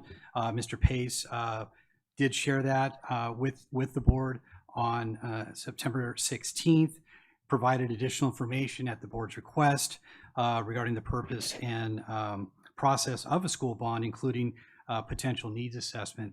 At that time, the board did give us a consensus to move forward to find surveys for our survey firms so that we can conduct surveys for our public here in San Bernardino City. In January, the resolution was authorized to release the bond public opinion survey. We have Mr. Tim McLarney online with us in case there is a detailed question that the board members might have, as well as True North's regarding the True North survey, and then the MC Research survey, the two surveys that the board did give us the authorization to pursue. With that, Mr. Tom Pace will break these surveys down for us and explain to the board how the process went and the outcomes of those surveys. Good evening, board, superintendent. It's a pleasure to be here with you. Have to admit, as I walked around today, I thought we were celebrating Cajon High School. Blonde moment all day. I thought that there was something going on at Cajon High School. Only realized that it's St. Patrick's Day. So for those that are celebrating Cajon, go Cowboys. For those that are celebrating St. Patrick's Day, I just found out. As mentioned, my name is Thomas Pace, Director of Facilities Planning and Development. Before we begin, I do want to acknowledge the board and the superintendent's leadership in approaching this public opinion research. This has been a deliberate and measured approach. We started with the board's facility subcommittee. They interviewed prospective firms, and board members were provided the full materials and provided input throughout the selection process. As a part of their agreement, each firm conducting surveys certified that they had no financial interest in whether a bond measure is placed on the ballot or ultimately passes. In addition, the survey questions were reviewed by bond counsel.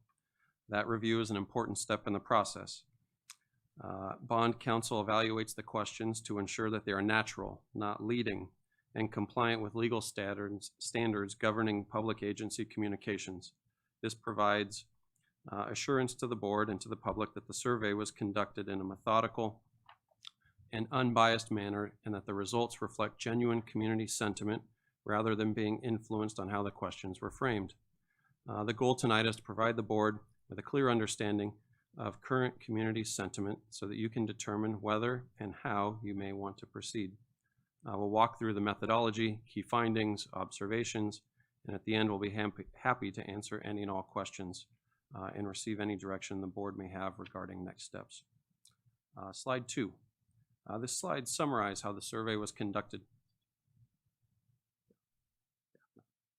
I also want to highlight that the board made a deliberate decision to ensure that we are hearing from the full community.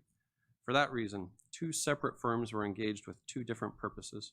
True North Research focused specifically on likely voters, helping us understand how a measure might perform at an upcoming election. EMC Research focused more broadly on residents, including those who may not regularly participate in elections, to ensure that we are hearing all voices within the community. You also have a supplemental handout at the dais that provides a demographic breakdown of the survey respondents. This is important in survey research because it shows who participated and helps demonstrate that the sample reflects a broad cross-section of the community. In other words, it gives confidence that the results are representative and not skewed toward any one group. That handout looks like this. In total, the 2 surveys included 1,213 interviews conducted in both English and Spanish, using a combination of phone and online outreach. For context, in public sector polling, a sample of 400 to 600 is typically considered sufficient. At over 1,200 respondents, this represents a large and statistically reliable sample for a district our size, providing a strong snapshot of current community sentiment. In case you're curious, the district has 133,000 registered voters. Our highest voter turnout of any election was the 2020 general election at 60%. So a 1%, when we have 1,200 responses, we had about 1% of the total voting public captured. Slide 3, perceptions of the district. This slide shows overall perception of the district. In general, the community holds positive views of our schools. Large majority believe that the district has good teachers, serves students from different backgrounds well, and uses tax dollars responsibly. At the same time, about 2 in 5 respondents indicated that school facilities and campus safety could benefit from improvement. This suggests that while the district is viewed positively overall, there's recognition that some of our facilities are aging and may require attention. Slide 4. Mr. Page, can I interrupt you for a second? Please. Mr. Tillman? Just a question. You talked about the population. Do you know what the breakdown is in terms of party type? What is it? Yes, sir. So for the EMC research, give me, let's see. It would be on, for one of the surveys, it would be on page 4. So you'll get the percentages on the third box down. I guess my question is, this says, I'm assuming this is saying the sample universe, right?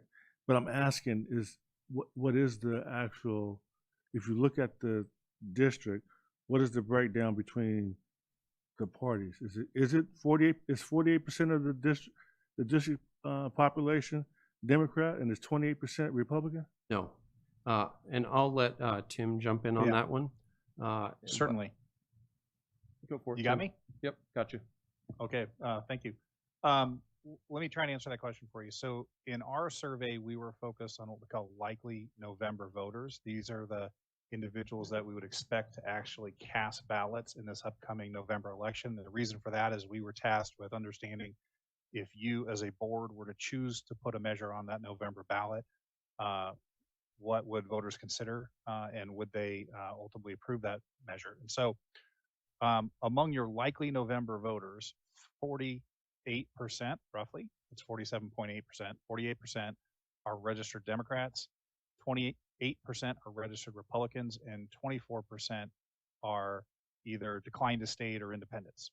So that's the breakdown by partisanship. Just in general, what is the breakdown of party membership in our district? So I'd have to look that up because it's broader than the universe that we were tasked with surveying.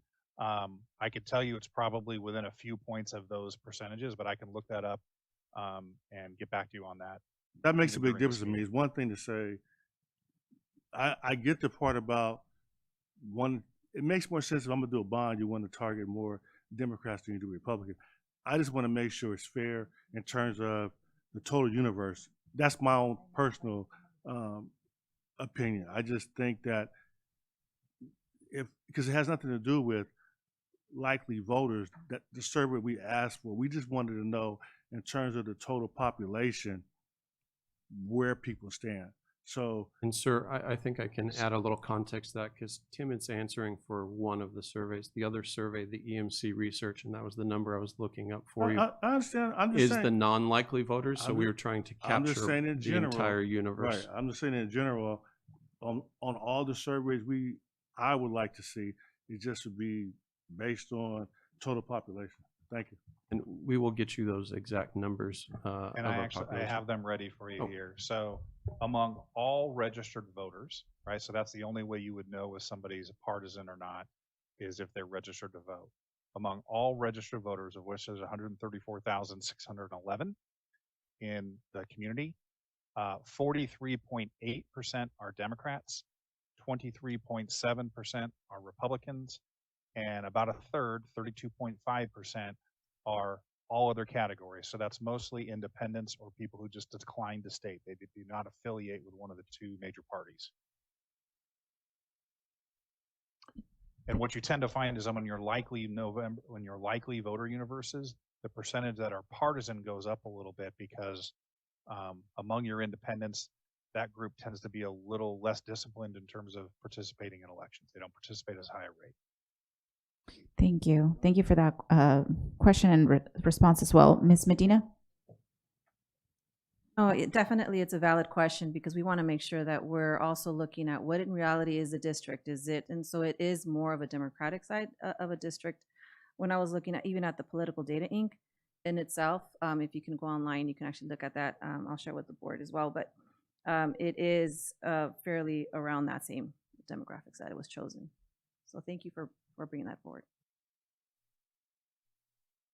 You can continue, Mr. Pace. All right, perfect.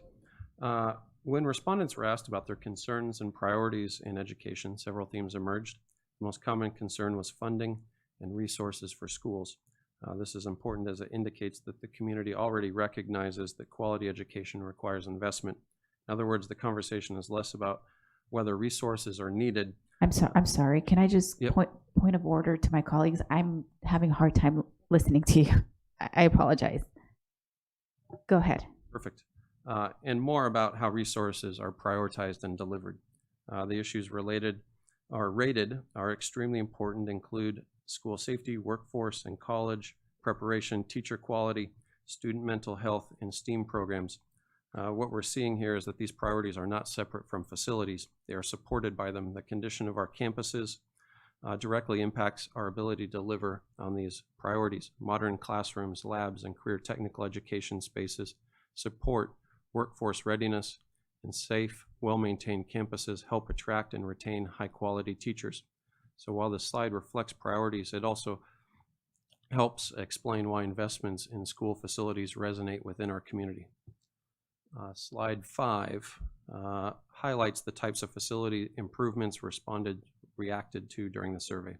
They include modernizing aging classrooms, repairing and replacing infrastructure such as roofs, plumbing, and HVAC systems, upgrading science labs and career technical education facilities, and improving campus safety and security systems. We gave you the top 5 of the priorities from a long list. We gave you the entire list in that packet on the dais so that you can see the rankings of all of the items that respondents answered. These are the types of investments that align most closely with the respondents, particularly in the areas of safety, workforce preparation, and maintaining quality learning environments. Slide 6 gets to the heart of the matter.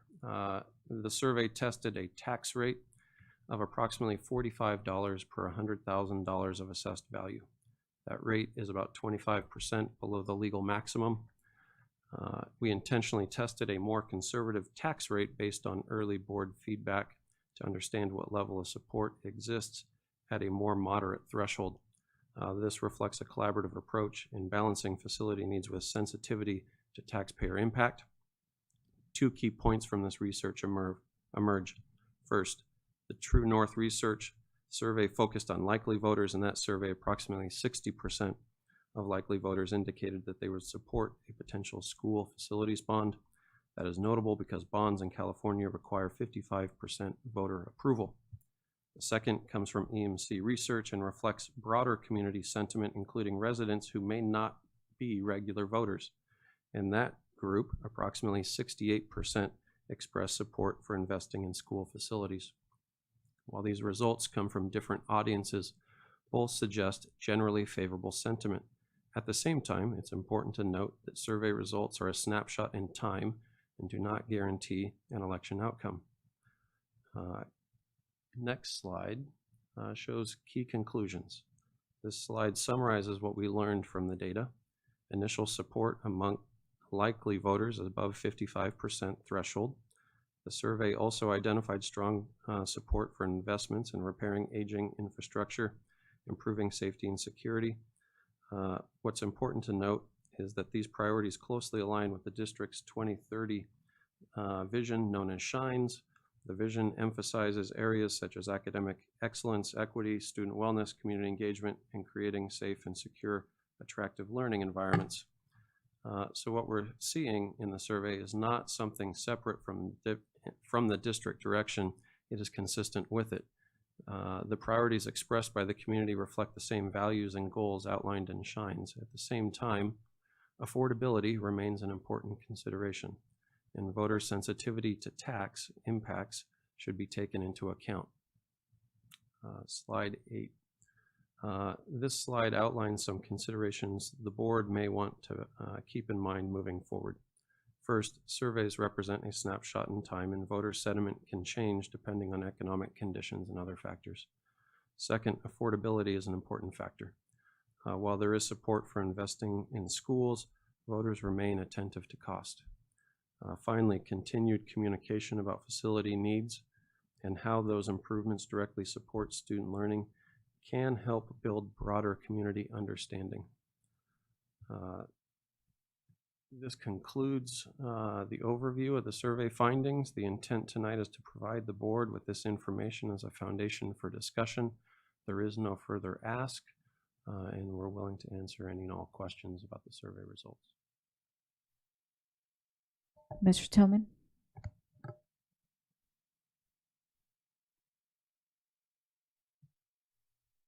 Thank you very much for the presentation. You know, when I read the items, repairs to older facilities, bring them up to code, HVAC, STEM, career tech, safety and security, those are all items that me as a board member know that we're taking care of. So that's the part that always confuses me on the survey. I don't know why those things are listed if I know for a fact we're taking care of those things. And then the other problem for me is I really think, and I read everything I read, people are struggling with cost. I don't hear any, maybe I'm missing something, but I don't hear anything out there that suggests that people are having an easy time paying their rent and their mortgages. Everything I get is people are struggling. So for me as a board member, I would be the first person to say, hey, we need your money and I need you to make a sacrifice if I truly thought I didn't have money to pay for repairs of older facilities and roofs and the things you guys have listed in here. And even bigger than that, I think we're going to realize more money even this year. I think we come back with unaudited actuals, it's going to be higher than what Terry has projected. And I would suggest then you take some of that money and pay for these things.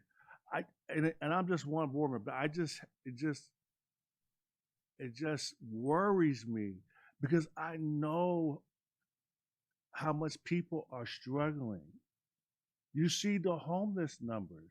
People are homeless because they can't afford housing. And I don't know how we as a district can be conservative and concerned about our own spending. Terry gets upset with me because I want to spend more money because he knows how tight things are.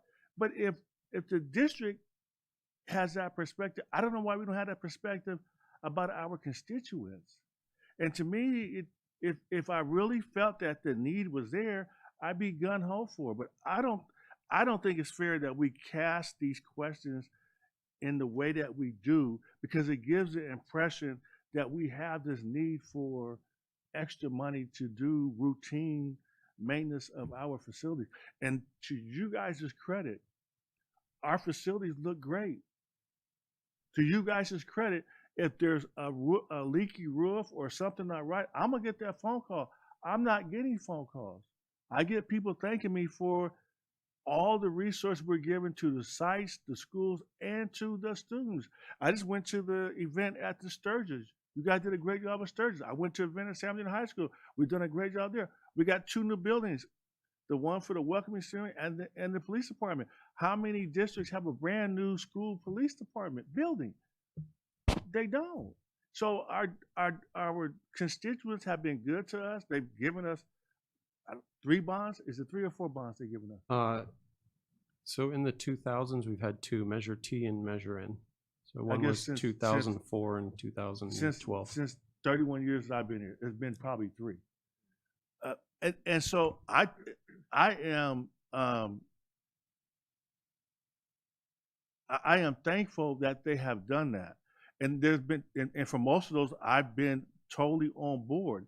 But I think somehow you have to have a feeling for the need and understand the pain that the people are going to feel that have to make the payment. And you got to remember, when I see the red means more to me than the people that say, okay. Because the red means I got some folks that are really struggling. And they're trying to say to you, hey, you know, if you do this, I might be eating one less can of beans.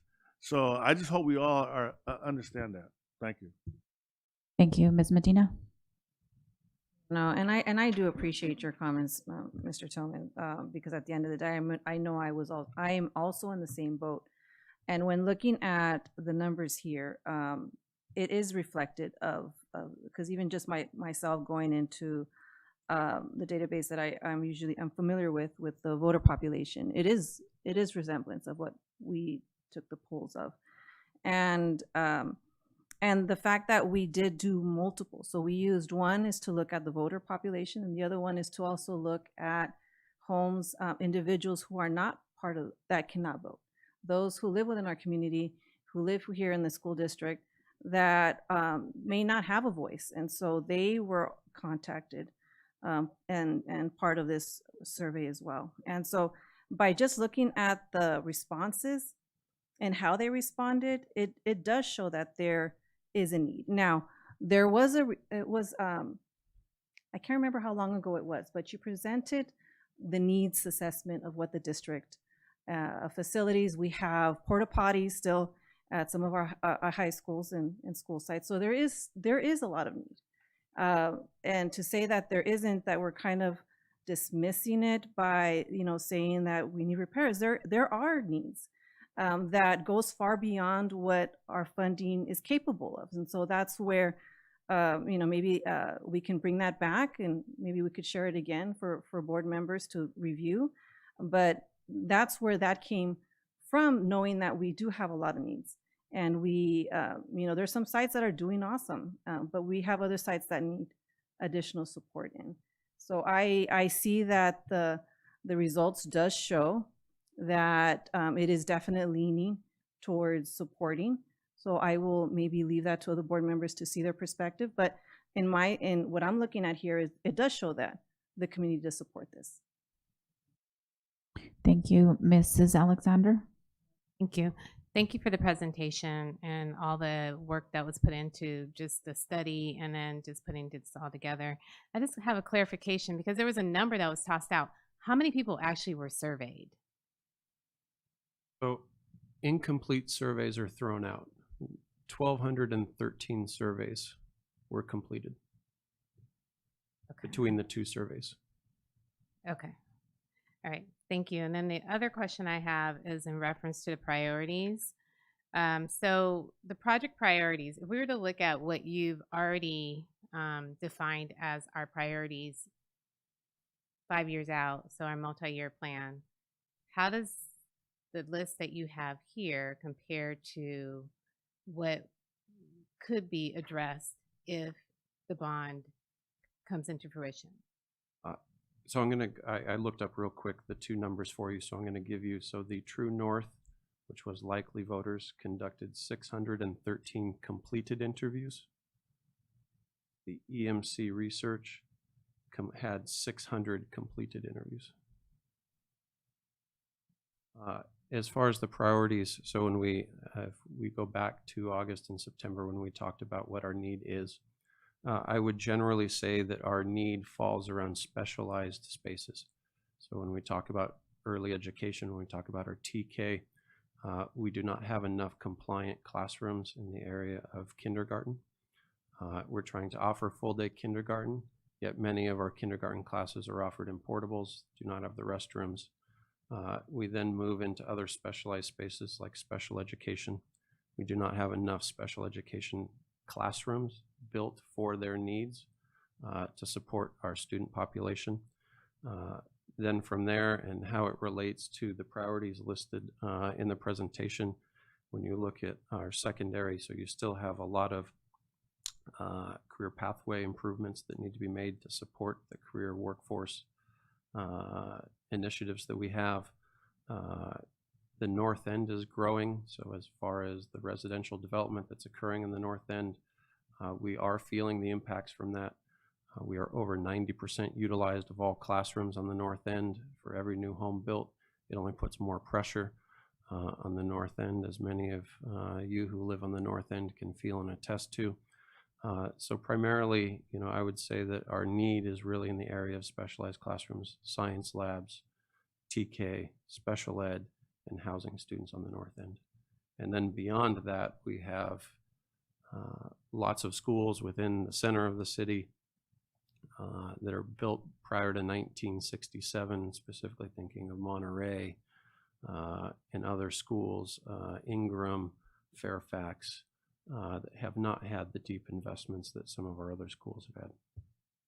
This high level, what you just listed out, then those particular needs have not been identified, or they don't have. They're identified, but there's no funding on the no back end funding to support. source. Okay, thank you.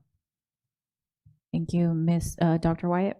Thank you, Madam President. Just to build a little bit upon my colleagues' questions and concerns, you talked about there's no funding for the projects we just talked about that came from Ms. Alexander's questioning. Do we have an idea what that dollar figure is for the amount we need to be able to fund those projects? And if when we have that dollar amount, do we have the money to do so? I have a caller here that's saying, we anticipate maybe more money than what we're saying. We have money to pay for things right now. Do we have money to pay for those things? To support our TK and kindergarten expansion, to support special ed classrooms, to support the North End growth, no, we do not. And, I'm looking at the survey, and there, on these projects and improvements, and the number one project improvement, repair, replace deteriorating roofs, plumbing, gas, sewer lines. How much are we looking at for costs on those? So for infrastructure improvements alone? So we have, and we disaggregated the data, the cost of every one of those items in full. We can provide that in the Friday update, but just for point of reference, we looked up calls of service for roofing leaks last year alone. It was over 796 work orders for roof leaks last year. We are, and I appreciate Mr. Tillman compliment on the facility use, because we work very hard at it. We've collaborated deeply on that, and I appreciate that because it means a lot. Put a lot of time and effort to making sure that the guests of our district are well received. So I truly appreciate the compliment, because we do spend a lot of time working on that. But we're working to catch up rather than being in front of the problem. We have amazing investments in a lot of our facilities, but there's a lot of them that still require beyond routine repair and maintenance. And we have that categorized. When we did our needs assessment about 7 years ago, we sent a group or a team out to every school. They identified the deficiencies, prioritized them, and put a cost to it. So we can put a link to that so that you can see what that looks like, and you can see it by campus, district-wide. I remember this discussion 2 years ago when we were visiting the same topic, and correct me if I'm wrong, but my understanding is it's close to a couple $100 million for infrastructure alone. Yes, at least 200 million of infrastructure, but in totality, our need is closer to $1 billion of investment. Now, need is always changing. That is not all prioritized as an emergency, but in totality, yes, the money on a yearly basis that we have, we are sensitive, and I appreciate this board for continually doing things like COP, investing in the state facility program, finding alternative funding sources rather than making the ask of the voter. We've done 2 COPs over the last 10 years. For every dollar raised over the last 25 years from local taxes, which was Measure N for the $250 million, we have matched that at a rate of $4. So for every dollar of local investment, we found 4 other dollars to spend on our school facilities. It's something we should all be very proud of. We don't make the ask of the community that often. Tonight, we're not even recommending a course of action. We're presenting to you what we found in talking to our public. And thank you for those answers on that. And I would agree that we're definitely moving in the right direction with improving the appearance of our facilities as well as the infrastructure. However, I'm looking at this feasibility study, and I have concerns, and a lot of it is perception of our city, which often equates to our district as well, because I'd like to say our district, I think, is doing a great job at moving us in the right direction, but the perception gets attached to us because of our city's perception. And so I'm looking at some of these results, and have campuses are safe. 40% totally disagree. We have another 45% that our schools I would recommend, they say no. And do we do a good job preparing for our students for the future? 47%. So and then having high quality school facilities and buildings are at 38%. They disagree that we do. Is that perception or is that reality? To me, I would have to agree that I agree with a lot of these that we're not at that level yet. I do not believe our sites look 100% great. That's just me going to our schools, looking at our schools, first impression, driving up to them. We've done a lot of good things about landscaping and painting and giving them facelifts. However, let's go inside the classrooms. Let's take a look in them. Let's walk on our sites and get past the front of the gates, in front of the buildings, and what do they really look like within? I would say we're still a long way away from all our schools looking great and all of our schools looking nice. I want us to change the perception of our city. And we are doing it. I know we're doing it as a district, but until I see these results saying I totally agree that we have high quality schools and facilities, but almost 40% disagreeing with that, that's a lot of folks in our community. It just is. We need to change that perception. If the city's not going to do it, then we do it. And we are doing it, but we could still do an even better job in this district. And that's why I'll say is I'm in full support of this bond. I hope that the board will at least put it to the ballot and let people vote themselves. Okay. And then dollar figure, say this bond does go through, and Mr. Santos is showing me his taxes, which I thought was really nice. Thank you for doing that. Gave me kind of a ballpark figure where I pay, because I haven't looked, and maybe I should. Is it about $4 or $2.40 for every $100,000? Is that what we're looking at on property value? So we tested, and keep in mind that we tested a tax rate, one tax rate. That is not a decided tax rate. That is, if the board chooses to pursue a bond, there has to be a conversation about what the appropriate tax rate would be in conjunction with our municipal advisor. That is something that we don't set ourselves as staff. That's an authentic conversation that needs to take place about what the value could be after evaluating that's an important conversation that we need to have, and should be a very transparent conversation. Last thing I'll add just before I'm done here, I saw support, and this is on the other survey, I'm not sure what this, public opinion bond feasibility presentation, Pacific High School on the front, and on page, doesn't have the page number, but it's the one with the blue and the red lines.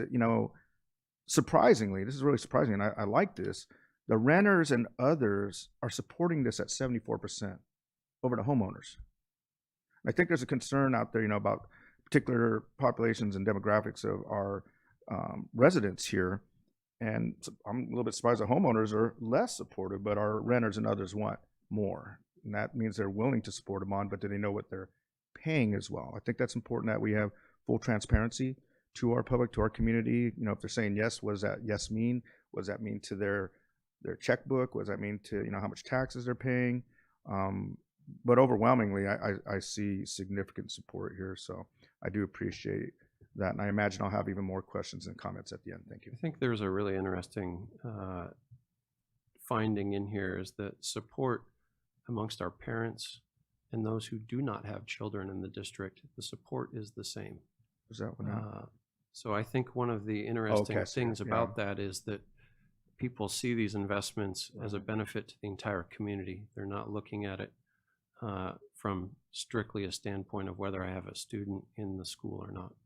That's a great observation. And I will go even a little more detail that when we're looking at our ethnic demographics, that our whites actually support it less than our Latinos, African American APIs, which are all above 70%. So I would say our folks of color here in our city, at least the ones surveyed, are in support of this. Thank you. Thank you, Mr. Santos. Thank you. You know, I have 6 lobbyists in my house, and my 9-year-old, I am not exaggerating, he will come, Dad, there was a leak in the classroom. Dad, one of the ceiling things fell off. I don't know whether.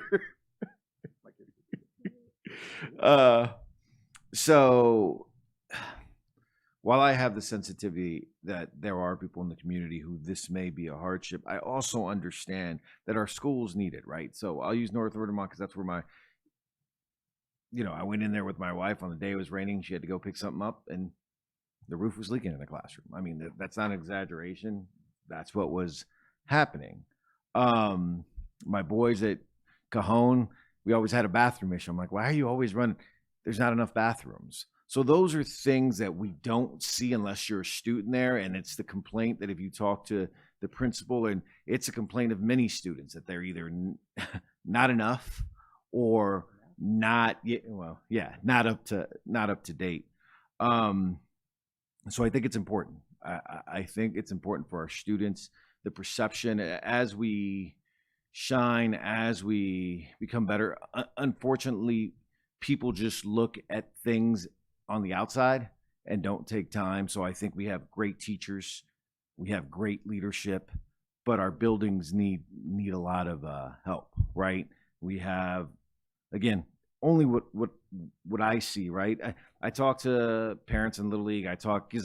I'm like, hey, what do you think of a bond? Again, this is my own small circle, so I'm not going to pretend like it's the whole city or anything, but I don't hear any negative. Like, yeah, that's something we would support because it supports our students. The other thing is some of these perceptions, part of that is the facilities that they're seeing, right?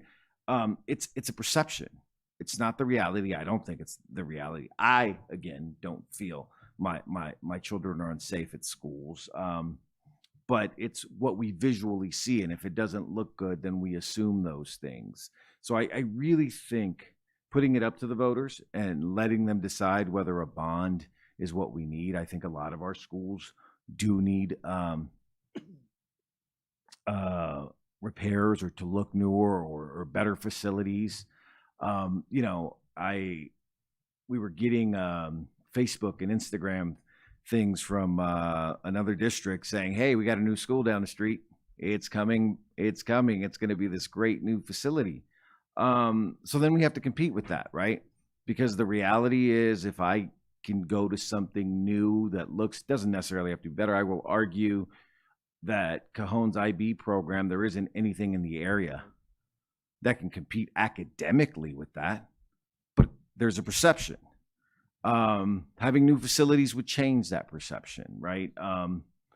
So again, I think it's something that we should let the voters decide if it's something that we need, and I think we deeply need it. Again, this is the husband of a teacher who tells me we need it. 4 kids now in the district, of course, 2 are in college, but when they were in high school, it was their complaint. I always ask when I go out to these schools, and everyone is, new facilities. I went to North Park, right? And there were some comments about, hey, we could use this or we could use that. The way the school is separate. So it certainly is top of mind to, I think, our staff and other people. And I think we should consider that. And on a side note, just looking at these surveys, where it says, are your schools safe, quality, well, not that, but would you recommend our schools? And, this goes back to when I first came on here, and I don't know enough. So we just need better marketing at some level because our schools are performing, and what that marketing looks like, right? Where people are, maybe social media. And I know that has nothing to do with the bond, but that's just a side note to that, because at some point it is marketing. It is that we are doing great things in this district. We are putting kids in post-secondary education. We do have wonderful students. I just think sometimes I think he put it best, sometimes we get aligned with whatever's going on in the greater city, but our district is doing great things. And that is, I've only been here a little bit over a year, and that is the leadership that's been here and the board that's been here. So anyways, that's it. Thank you. Ms. Medina? Thank you. I do want to ask the person that's here from, is it True North? Correct. Yes. And so I know that you've done other districts as well. Compared to those districts, how are these results through your experience? Is it likely? Is this a good amount? Any suggestions or comments with regards to this report? Yeah, thank you. So we do have a chance to do this for a lot of districts around the state, and particularly Southern California. Just to put in context, in 2024 alone, we worked on bond measures that raised over $7 billion for schools and community college districts in California, most of which are in Southern California. And we do a lot of work in the Inland Empire. And so when I look at these numbers here, they're pretty similar to what we're seeing this cycle, in that your natural level of support, in fact, yours are probably a little better on the natural than we've seen in a couple other districts. And that reflects in part the partisan balance in the community. And so when I see these results, what they suggest to me is that you have a path forward, right, if you choose to take it. But obviously, you'll want to be very thoughtful about the measure that you ultimately put in front of voters in terms of what it funds, so it reflects their priorities, in terms of the tax rate to make sure it's viewed as affordable. It's kind of in their comfort zone from that perspective. And then you'll also, want to go out and engage with the community and have a conversation. The surveys in a lot of ways, they're the beginning of the conversation. They're not the end of the conversation, right? So if you're thinking about pursuing a measure in November or considering pursuing a measure in November, I think the next steps really involve getting out and starting to have some more conversations with the community and community leaders, so you can start to kind of hear from them, vet your proposal, and ultimately helps you sort of zero in on a consensus proposal. And the reason why I'm asking too is because there has been also, I think when we interviewed you, has been districts where you have made the recommendations of not because of the lack of support. So in this case, there is that support, and it kind of shows it. And I know Mr. Tillman has a question. Go ahead. Mr. Tillman. I don't have a question. I really think that for me, it's fair to say you have concerns. If you pass a bond for $1 billion, you're still going to have a roof that leaks. You're still going to have things that need repaired. No one's going to say the next day, wow, everything's fixed. It doesn't work that way. The concern I have, the community college is going to do a bond. The sad part to me is the average person doesn't even realize how the bond process works. I just know when I knock on that door and when I go door to door campaigning, and the little old lady answers the door and she's almost in tears saying, "You guys are killing me with my property taxes. I can if it goes up anymore, I can't stay in my house." The reason why Prop 13 took place because older people were losing their houses. The same thing is going to happen again because we have the simple majority to vote. But at some point, people are going to say, they don't have a voice, but they're going to say, I can't afford this. The reason why the numbers are different from the renters and the homeowners, because the homeowners get a property tax bill. The renters don't. It's transparent to them. But what they don't realize is the cost is going to be passed to them. They don't even and so, and then to be fair to them, I think it's totally unfair to put these items on here that we take care of routinely in the district, and we will continue to. Right now, how much money do we have in outstanding debt right now? About $300 million. And for a district our size, how much should it be? Let me get back to you on that one. I think we better do some research on that one. There was a time when we, and I think we should lobby the state for hardship funding again, because there was a time when the district had to have so much debt to ensure that we were doing everything with our money to pay for these things and to leverage the money. But I still feel our district is situated much better financially than the average person living in our city to incur increased costs. And I'm telling you, it's not in a vacuum. There are other government agencies that are also going to do bonds. And all we do is add to the cost. And you don't see the person that ends up homeless because we're the ones who added this cost. It's easy to do because there's no, you don't get the instant response where someone says, I'm on the street tomorrow. And we all drive around, see the homeless, and we all think the homeless problem is bad. And I will say to you, if you increase your taxes, you're contributing to the homeless problem because people are homeless because they can't afford their houses. Thank you. I think he brings up a good point about hardship funding. So one of the things I'll get you, Mr. Tillman, are the requirements to qualify for state hardship funding. We've done that analysis. I'll put it in the Friday update and get you that information. It's worth taking a look at and talking about. I agree with you on that. Thank you. Ms. Abeles Grande?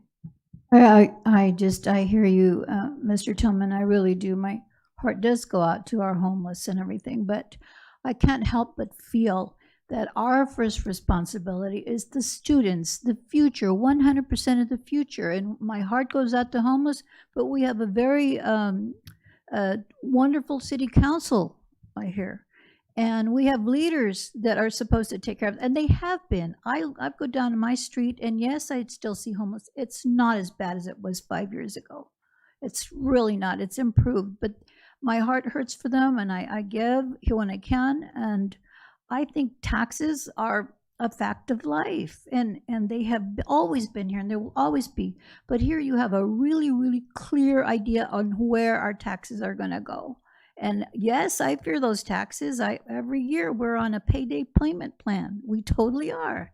And you have a $700,000 house. What are my taxes going to go up to? I don't want to know. I'll work an extra day as a sub, and this is something I want for our children. We always want to do more for our children. We want our kids to have more than we had when we were growing up. And I've seen our schools. I've seen Anderson School.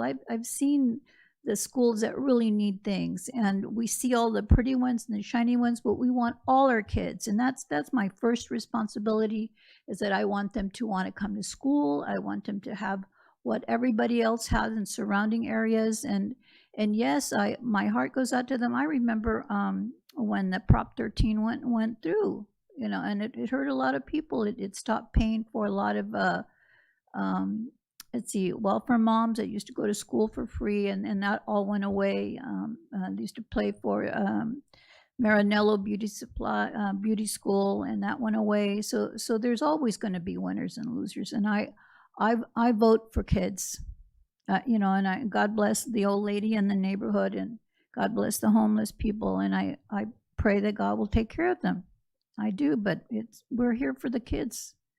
Thank you. That's all I have. Thank you. Ms. Medina? I guess from my perspective, I'd like to see what we can do as a board and maybe get consensus, either, maybe have conversation, extend the conversations out to the community, as was maybe potentially recommended through, and checking out the polls just by having folks come down. Or we can just go ahead and move to maybe places on the agenda to have a vote if we would like to have this on the ballot. But in the past, I'd like to hear what has been the steps. So after you've done the survey, what were the steps in the past for those items that have been passed to move into the ballot, so I can kind of hear recommendations? In a typical process, beyond the survey, you would, and Tim alluded to it earlier, you would engage your community in identifying the need. To Mr. Tillman's point, we want to make sure that people understand what our true need is, so that they understand what potentially we're asking them to pay for. We'd hear their concerns. We'd hear the tax rate sensitivity. We'd prioritize those with the board. You would do a tracking poll in late spring to find out if the war in Iran has the effects that it does on oil, other commodities, if the economy is going in a direction that makes tax sensitivity even worse our recommendation would be not to move forward with a bond, but do a tracking poll in late spring to find out what the community feels like in late spring as we approach a time. Typically in the late May, early June timeframe is when we would need to call for an election, meaning the board would vote on putting something on the ballot for November 2028. Remember that, or 2026, I apologize. Remember, we have to be on general election cycles. We can't call special elections for general obligation measures. So it's 2026, 2028, 2030.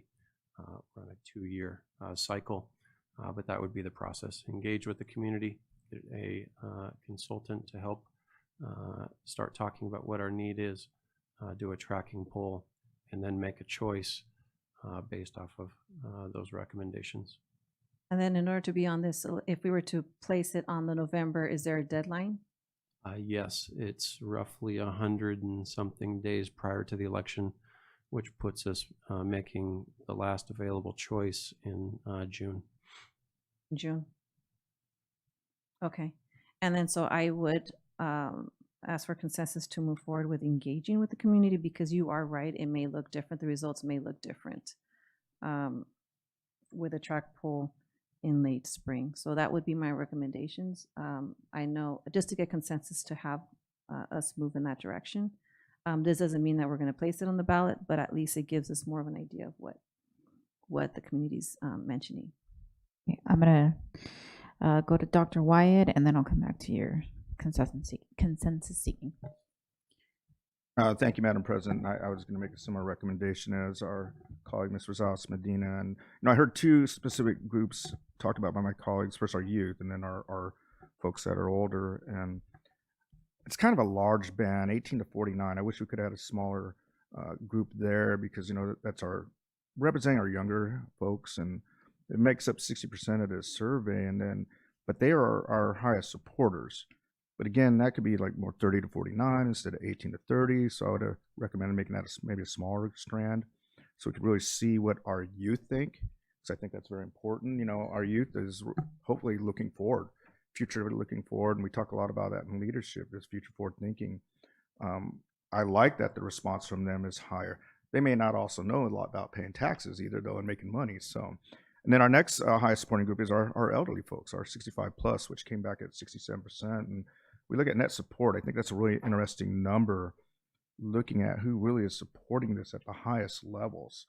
And I won't continue to, go over that, but there's a lot of net support in groups that, I'll be honest, I wouldn't have anticipated, which I think is kind of important. Another point I really want to hammer down is when we look at cities that are on the move, cities that are doing well, cities that are thriving, what are they doing? They're investing into their city. They're building their economy. They're building an economy of scale by building nicer homes, bringing entertainment, restaurants, venues like that. We're not going to get those type of folks to invest in our city if we don't continue to improve our facilities. North End, especially, you mentioned that a lot today. We have $1 million to $1.6 million homes going in up there, and people are buying them. And I know that's our projected growth area too, is entire North End. Correct me if I'm wrong, if not hundreds of, maybe over 1,000 homes, 1,000 units coming into that area. Those folks are going to have dispensable income. I would hope they do, or you're not spending that much money on a home in this city. It's folks that are coming that have that kind of revenue that will change the perception of the city if we continue to invest. So to me, this is something that we should put to the voters. I'm in absolute agreement with Ms. Rosales Medina on her recommendation to see consensus on engaging a community outreach program, educating them on the district's needs, infrastructure, modernization, new construction. I like the tracking poll idea in spring. If we're not tracking and it's going down, then I think that gives us very strong direction, saying, hey, maybe this isn't what we should be putting on a ballot. Our folks that are saying that. And I would highly recommend if we do that tracking poll, that any concerns that were brought up by my colleagues up here on any type of questioning or group that we're questioning needs to be addressed. And we need full transparency there in regards to costs as well. And then I would definitely support bringing it back in May and putting it to a vote on putting on ballot. Thank you. Put cost into perspective, Terry and I had a small sidebar. So annually we fund our deferred maintenance at $5 million a year. We are planning a new roof at North Verdamont as it has had multiple roof leaks, which has a 25-year lifespan, but the cost of that is $3.2 million. So one school's new roof is nearly the entire deferred maintenance budget for the entire school district.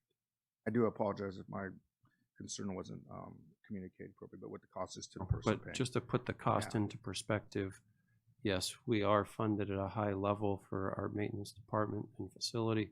We feel that we make strong investments in our schools, but the scale of what we, with 74 schools, you have 2 roofs in one particular year. We do not fund our deferred maintenance at a level to where we can handle even more than 1 or 2 depleted roofs. Base. And then just my colleague, Mr. Santos, I did have this circled on the other survey. I didn't have it on the page. Our respondent profile, actually, they did have broken down on EMC research, and 18 to 29, 22%.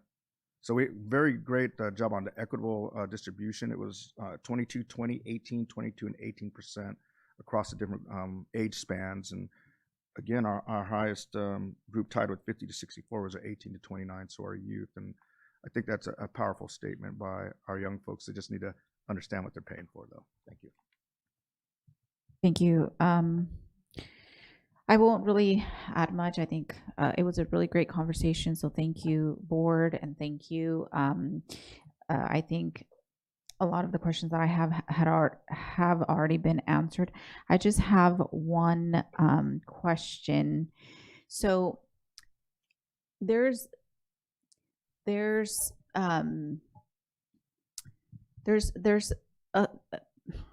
group of folks that I was talking to from a different district who passed a bond in their area, and one of the things that they had mentioned, specifically employees, was that the upgrades or the things that the district was planning on doing at their particular site was not really what they needed.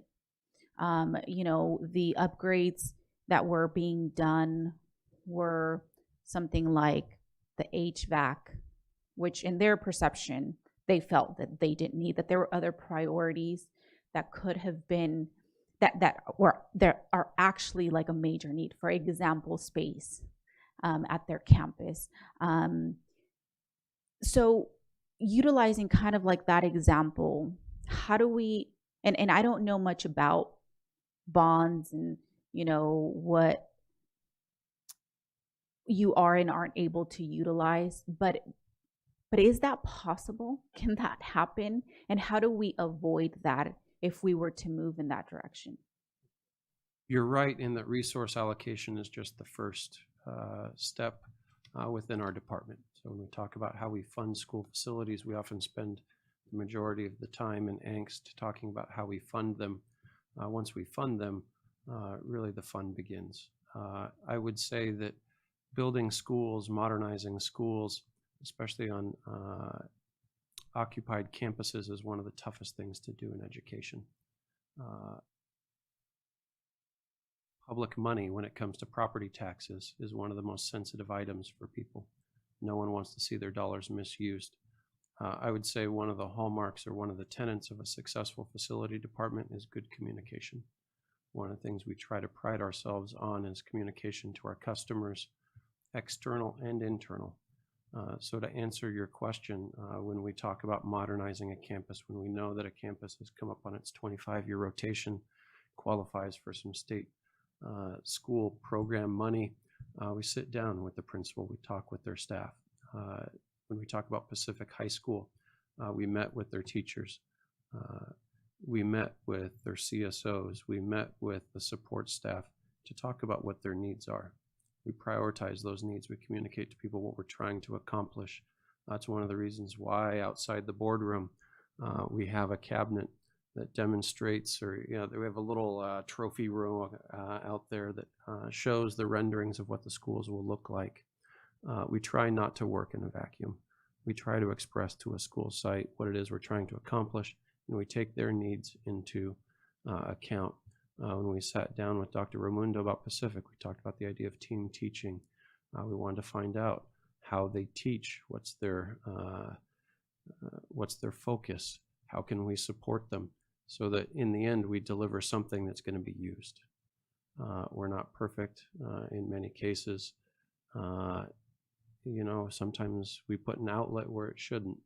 The other thing we try to pride ourselves on is acknowledging when we've made mistakes or when we could have looked at something differently. I'll use an example.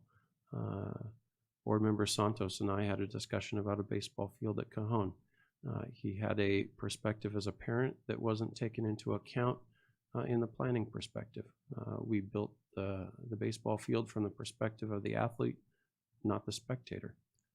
Had to admit that there were a few things that we could have done differently, and we promised to correct that so that those playing as well as those viewing the event were respected equally. But I do think that we communicate at a high level. We engage down to the lowest levels. We try to take into account and ensure that all are valued in the process. It's not just the administrator. We try to make sure that everyone feels valued during the planning and building process. Thank you, because there was a lot of disappointment among those staff, and I would hate to see something like that happen, at our site. So I appreciate, the collaboration and the communication that you're talking about. And then really the only other question that I have is, I know that I think it was 2 years ago when we were looking at doing this bond, where a lot of districts did end up moving forward with theirs. There was some matching of funds. Is that an opportunity that's still available or would still be available this time around? Yes, so Prop 2 was passed, which is the current funding source for the state facility program. There are funds for modernization, new construction, CTE pathways. In new construction, you have special ed classroom monies, you have modernization money, so there's a lot of seismic mitigation money. There's matching funds in a variety of areas that we can match and potentially look at exploring to maximize every local dollar that we can raise. Okay, so then I'm assuming that if there is that matching, those would become priorities because we want to maximize, right? Okay. And we qualify, we know that because every year we do a study to find out what we qualify for under the school facility program. We know we qualify for over $300 million of matching funds in a variety of different programs.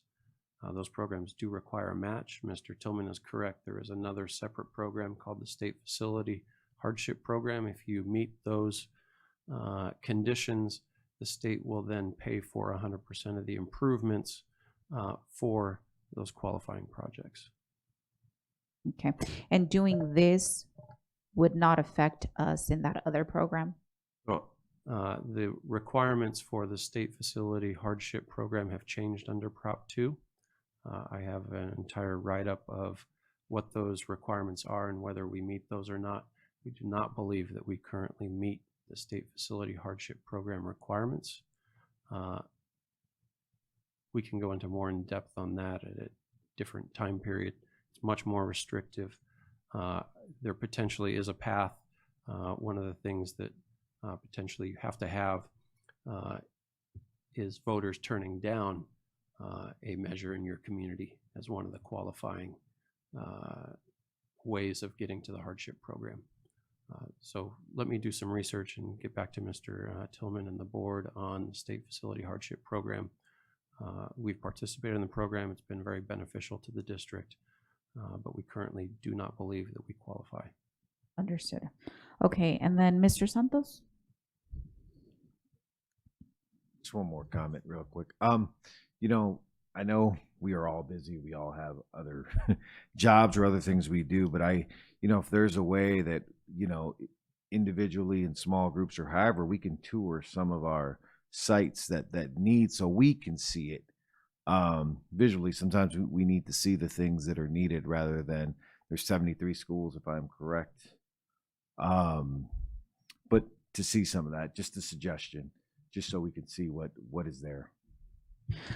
Awesome, thank you. All right, at this time, I believe that there was a question to seek consensus with moving forward with the next steps I think would be engaging the community would be the first step. And I'm not sure if there's others that kind of follow, or what would be the path that you would recommend, or that that typically happens. What are like the next steps? I would say engage a communications consultant that can communicate as a neutral third party with our community to educate about what our need is, and do a tracking poll in late spring to track the changes as we communicate with the community at large to find out what the sentiment is. And that would address the request that Ms. Medina was asking? Okay. Do you need, does the board need to vote on that? Or is consensus sufficient? Consensus.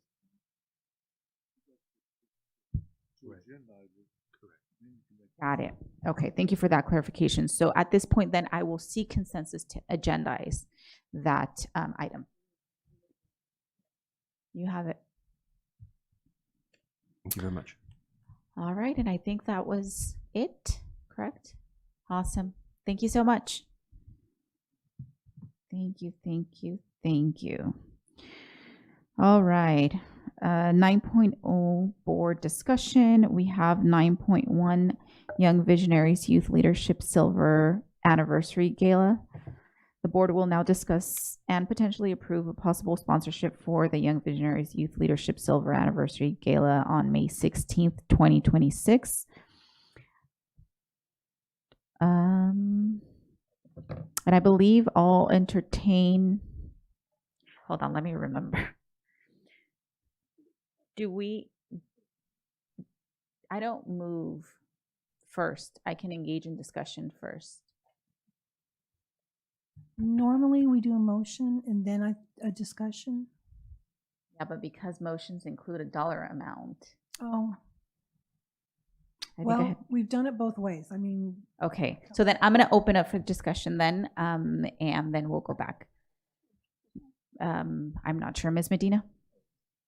Oh, yeah, Dr. White. Madam President, I need to recuse myself from this conversation and voting, as I am a board member with Young Visionaries. Okay. Thank you for letting us know. And then Ms. Medina. Yeah, well, no, I looked at their application, and I did verify, or I did ask with regards to if they were receiving, because typically in the past they have received for programs, right? And so maybe if you can clarify again, Dr. Rodriguez, if they receive funding from the district for providing services for our students. At this time, Young Visionaries is not providing any services for any department within student services. Okay.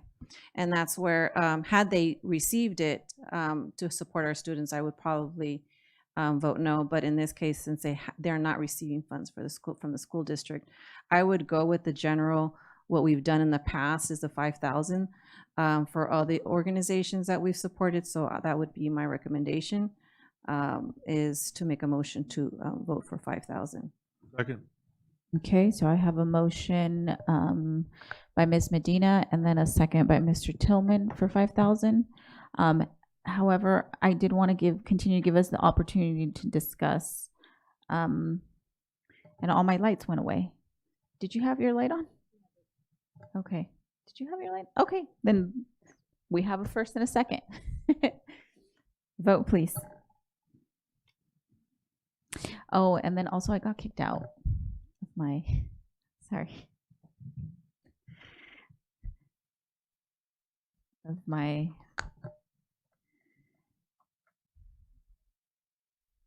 yours too. Mr.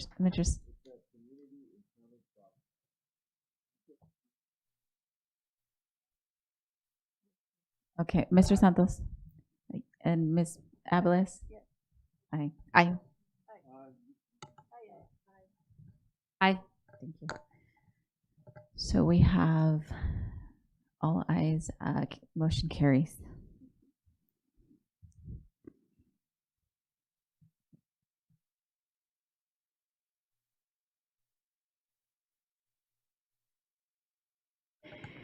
All right. Be it resolved, the Board of Education approves a $5,000 sponsorship for Young Visionaries Youth Leadership Silver Anniversary Gala 9.2 San Bernardino Valley Chapter, the Links Incorporate 48th Annual Scholarship Breakfast Ball. The board will discuss and potentially approve possible sponsorship for the San Bernardino Valley Chapter, the Links Incorporated 48th Annual Scholarship Breakfast Ball. And Madam President? Yes. I'm going to recuse myself. I'm the scholarship chair and a member of the Links Incorporated. And then Mr. Tillman was the same? Okay.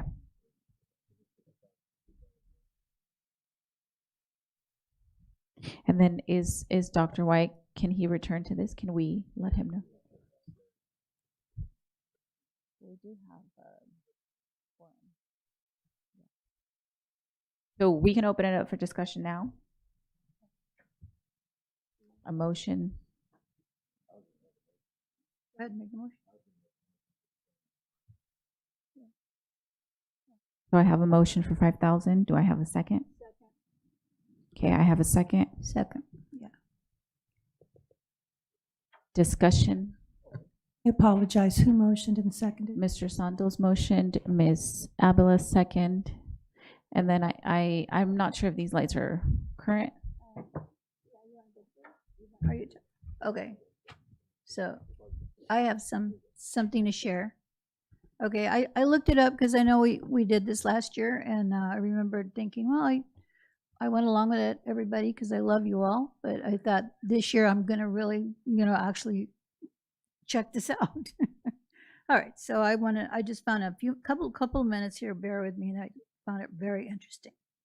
All right, supporting regional organizations like the Links Incorporated, specifically the San Bernardino Valley, California chapter, is vital for the San Bernardino Unified School District, SBCUSD, because their impact extends across the entire Inland Empire, benefiting students both within and outside city limits.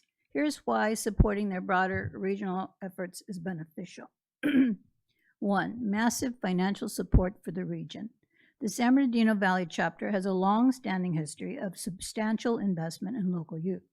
$600,000 plus awarded since its chartering in '79, approximately scholarships to over 330 students across the Inland Empire. 40-year legacy. Their flagship breakfast ball, held annually since 1979, serves as a primary scholarship fundraising event for the region. 2, comprehensive youth mentorship.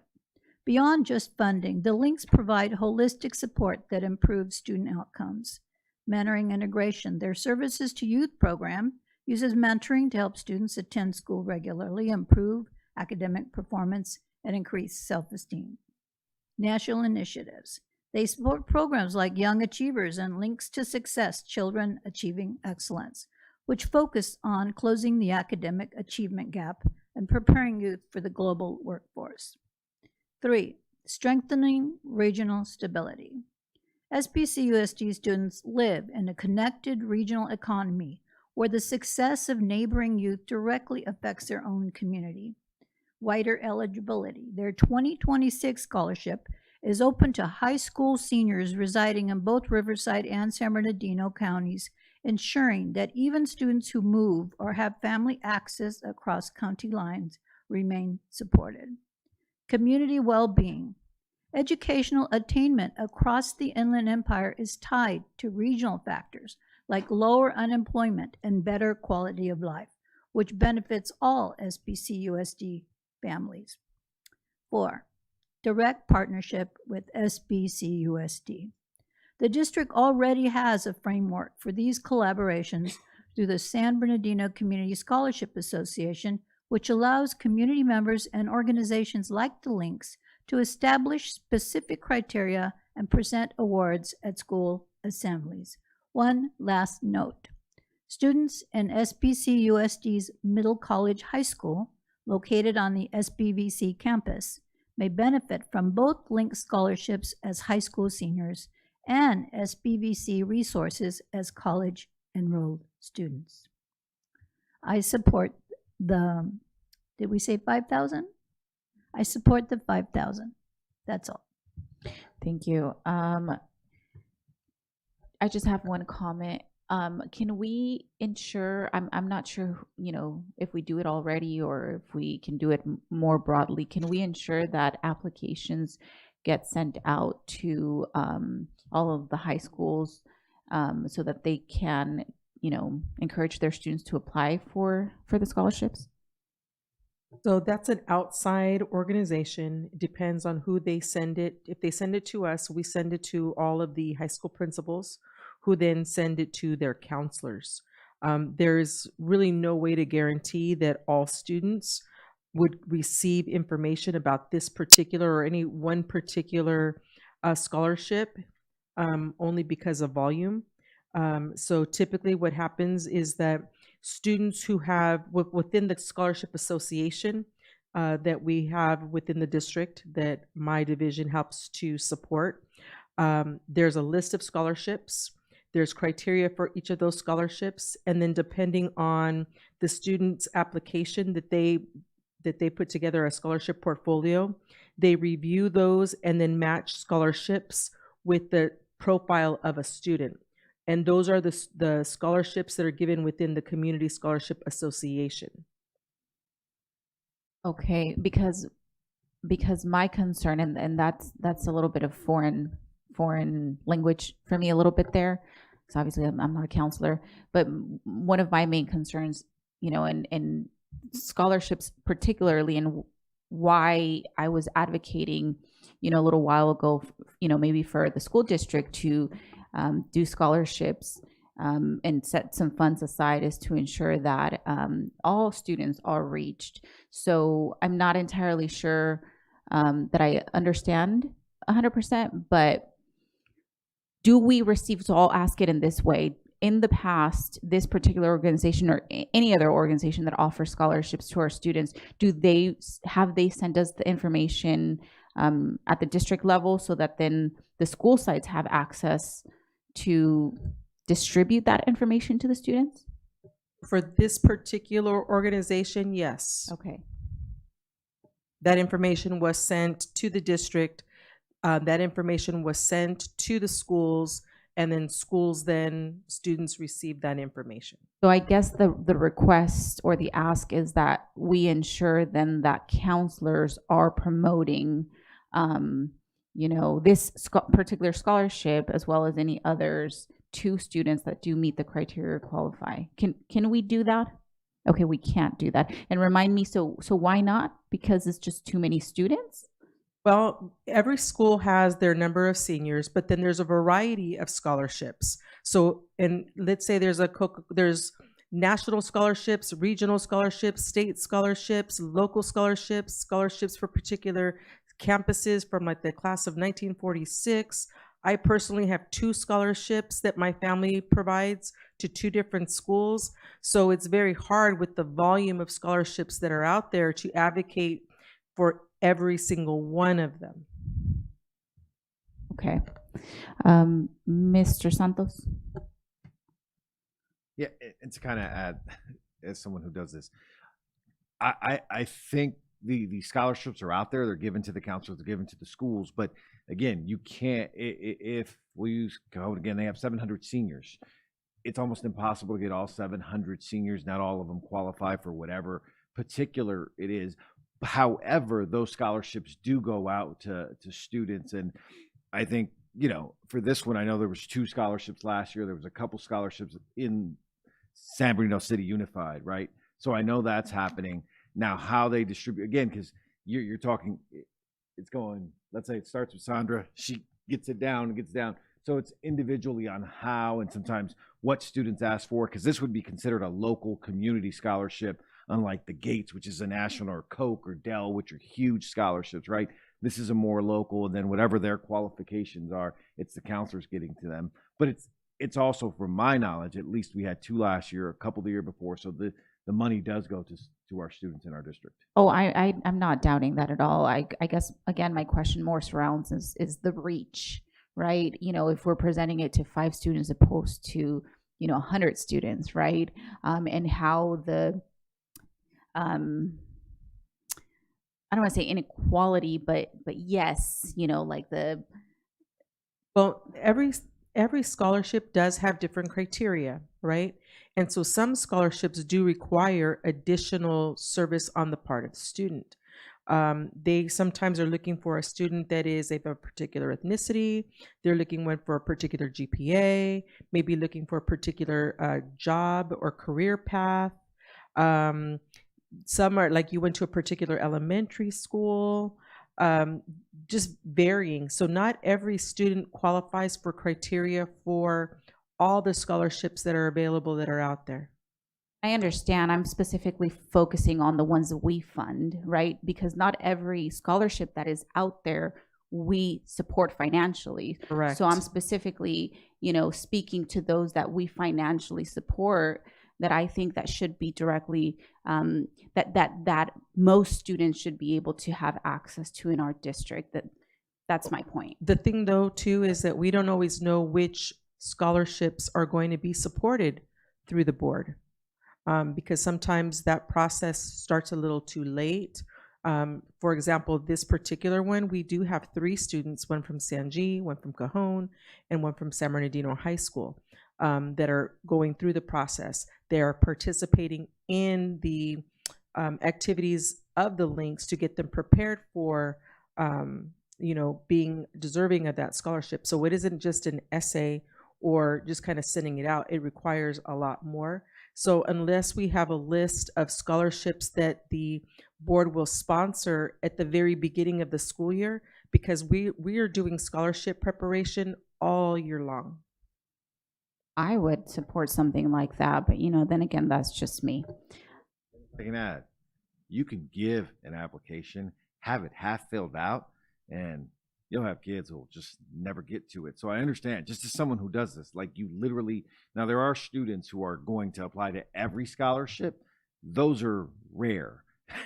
You more than likely will have a counselor who'll say, here, apply to the scholarship. I think you'll get it. And it's a 50-50 that they'll complete the paperwork, or if it does have a process through it. So I get what you're saying, but sometimes it is and I'm talking about some of our higher end students, because it's just a lot of work. You have school, you have finals, you have this, you have prom, you have it, and now you have this added thing. So it can be a challenge. I'm not saying it's impossible, but it is a process. Understood. Ms. Medina? Yeah, and so I view those that come to the board to ask for funding. I look at those petitions different than the ones that the district might be, or the sponsorships or scholarships that are going directly at the school sites. This I view as different because now they're asking us to help support them. And with the 5,000, so even if it's making an announcement here, San Bernardino Valley chapter, the links incorporated, you can email them if you'd like to receive an application or to see if you qualify. SBVClinks@gmail.com. Email them for more information. Again, that's SBVClinks@gmail.com. And the reason why I'm saying this is because, when you ask the board for money, that I think you are then now, we can make asks. We can make those asks of making sure that more students are able to now, even if they're not necessarily going through the whole application, at least we disseminate the information. And I'm glad to hear that they will receive the information. It's just now having to connect it. Just like little messages here, we can try to share it only because they are asking us, the board members, to help sponsor them. If it was through other means, then it'd probably be different. But in this case, I think we can make those asks because they are asking us. So I would suggest that we, as part of the ask, is to make sure that they are looking at recruiting more people. We just don't want it to seem like it's selective. In the past, it has felt like if it's selective, who they choose, how that works. Maybe it's not that case, but then how do we make sure that the appearance doesn't seem like it's being selective, which I'm sure they're not. But I do support it in the sense that they are helping our students. It's just how do we make sure more folks are learning about it. But thank you. All right, so we have a motion and a second for 5,000. With no more discussion, vote please. Aye. I suppose. Aye. Ms. Medina? All right, motion carries. And we can get our board members back. And moving to 10.0 action items, 10.1 personnel report, and then we do have 4 still. Huh? I did. Yeah. It's okay. 10.0 action items, 10.1 personnel report. As presented. Move. Can I get a second? Moved by Dr. Wyatt, second by Ms. Abeles. Vote, please. Mr. Santos? Aye. Dr. Wyatt? Ms. Abeles? Myself, aye. Yeah, 10.1. Personnel report. Mr. Tillman?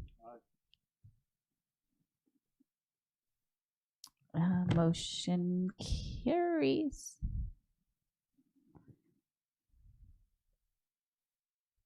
(10.2) Establishment of associated. Please, Karen, if I need to slow down, let me know, okay? And I don't have mine up anymore, so 10.2 establishment of associated student body ASB at Hillside Elementary School. Can I get a motion? Second. Moved by Mr. Tillman, second by Dr. Wyatt. Vote, please. Mr. Santos? Dr. Wyatt? Ms. Abeles? Myra, aye. Mr. Tillman? And Mrs. Alexander? Aye. Thank you. Bios, just give me 1 second.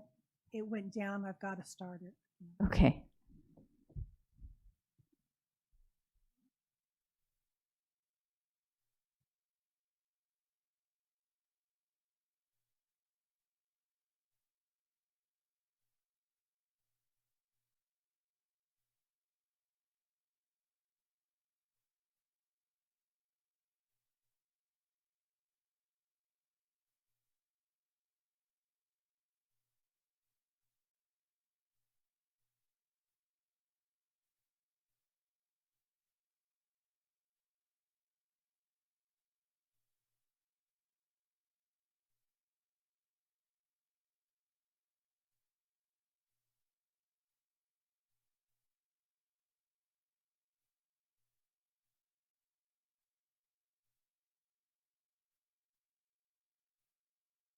Okay, thank you.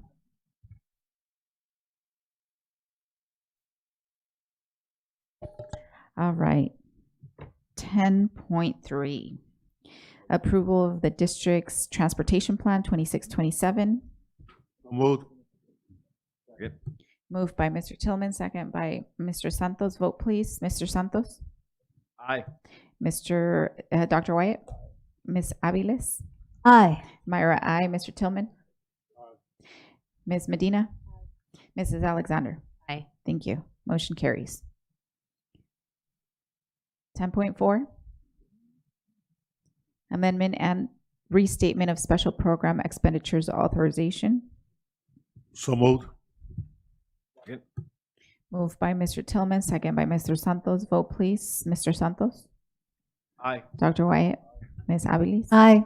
Myra, aye. Mr. Tillman? Ms. Medina? Aye. Mrs. Alexander?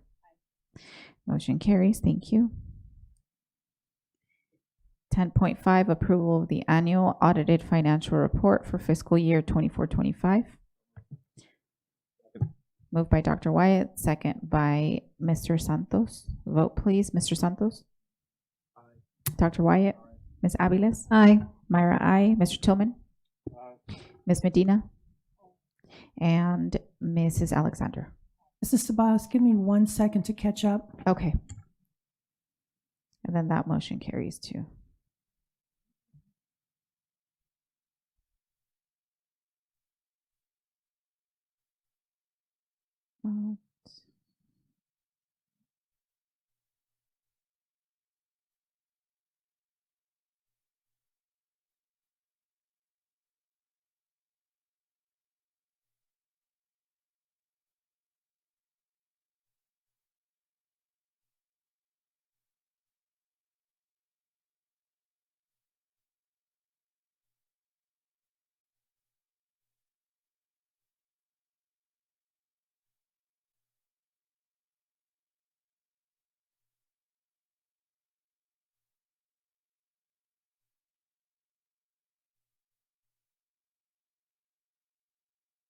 Thank you. Awesome. Thank you. 10.6, approval of the second period interim financial report as of January 31st, 2026. So moved. Second. Moved by Ms. Medina, second by Mrs. Alexander. Vote, please. Mr. Santos. Aye. Dr. Wyatt. Aye. Ms. Aviles. Aye. Myra, aye. Mr. Tillman. Ms. Medina. Aye. Mrs. Alexander. Aye. Thank you.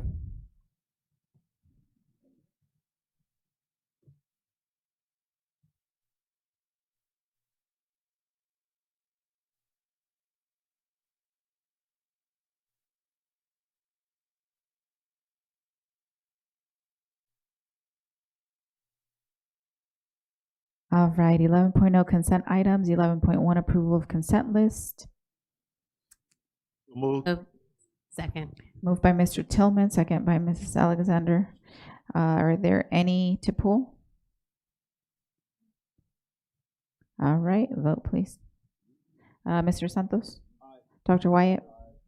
Mrs. Aviles? Aye. Myra, aye. Mr. Tillman? Ms. Medina? Mrs. Alexander? Aye. Thank you.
All right, 13.0 board policies, bylaw discussions for first reading. 13.1 board policy 5131. Excuse me, President Tobias, we need to go through the unions, 12.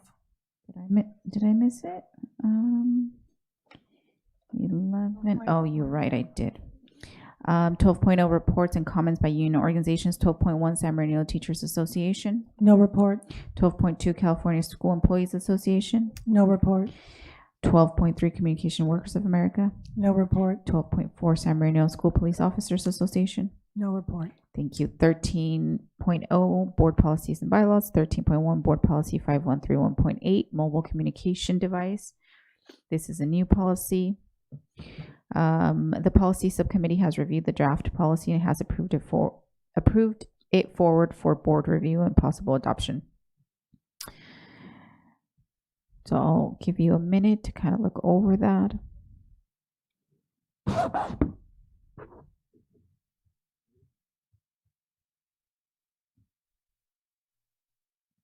And then whenever you're ready, I'll take a motion.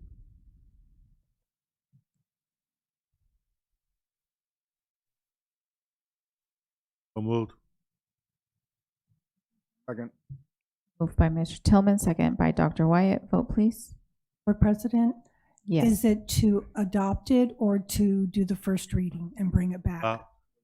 Adopt? Okay, thank you. Good. Thank you for that clarification, Karen. Vote, please. Mr. Santos? Aye. Dr. Wyatt? Ms. Aviles? Aye. Myra, aye. Mr. Tillman? Ms. Medina? Mrs. Alexander? Aye. Thank you. 13.2 board policy. Okay. It's okay. Referral protocols for addressing student behavioral health concerns, grades 7 through 12. This is also a new. And I believe it could be either first or move to adopt as well. So move to adopt. Moved by Mrs. Alexander, second by Dr. Wyatt. Vote, please. Mr. Santos? Dr. Wyatt? Ms. Aviles? Aye. Myra, aye. Mr. Tillman? Ms. Medina? And Mrs. Alexander? Aye. Thank you. And I will move on since it's reports and comments. 14.0 reports and comments. 14.1 board members. Do I have any volunteers? Would you like to volunteer, ma'am? Okay. Awesome. Ms. Aviles. Okay. Well, I've been very busy. I can't recall all the places I've been. Just watch my Facebook. I'm all over the place. And I feel the same way that Dr. Wyatt said he felt, that he just gets really happy when he sees me doing all these places because I'm representing SBCUSD. And that's how I feel. I take it very seriously. It's my job.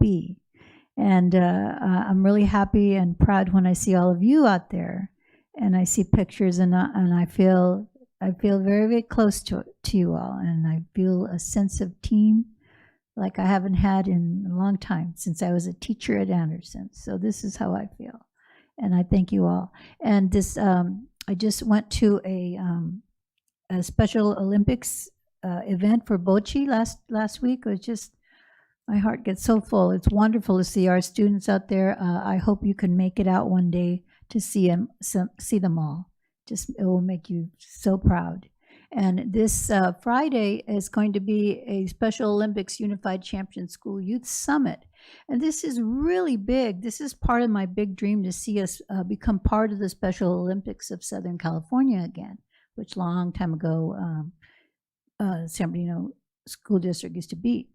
And it says, inclusive youth leadership from Pacific High School will lead peer-to-peer sessions on how to lead projects of social impact and create a community of understanding and inclusion. And that inclusion means with our students of special ed, and it's hosted by the Special Olympics Unified Champion Schools from the Special Olympics of Southern California.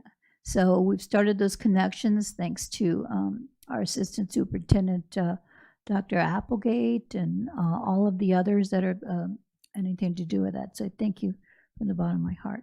And I also went to Akabe just about a week ago, and that's always very thrilling. And our parents are just the best. They are just the best. They're so excited. And every year that association just gets closer and closer to my heart. And I look forward to La Cosecha. And so that's like Kabe, only way smaller. You get to really know the people. I think we had the, what's her name? But Romero, yeah, yes, I got to hang out with her, and we had lunch and met another parent, and they're just so wonderful.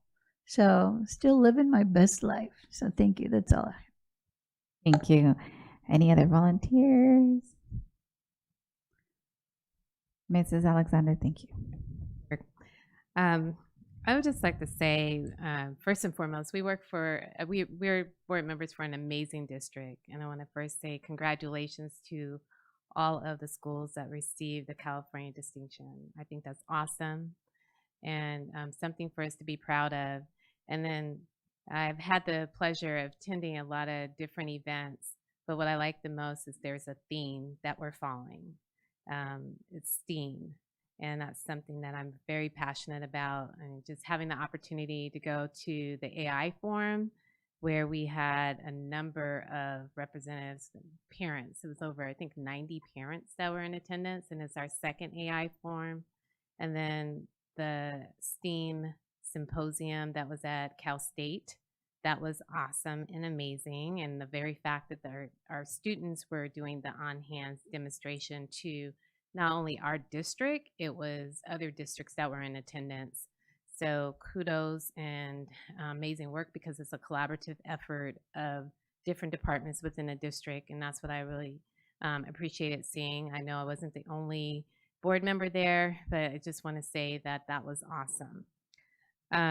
Would like to say thank you to Major Williams and the cadets, board president and myself and my husband and her husband attended the military ball, and it was amazing. It was awesome. Our board president spoke, and she represented us very well. She broke down the creed and gave a very inspirational speech. So I want to say congratulations and great job to Ms. Bios. And then also to Major Williams, saying thank you to him and the cadets for honoring not just myself, but my husband both. We both received the patron award separately, and we really appreciate that. It just warms our heart just to see what our military cadets are doing at all the campuses. But, you know, we've had an opportunity to be around Major Williams a couple times and attend his ball. So we want to say thank you.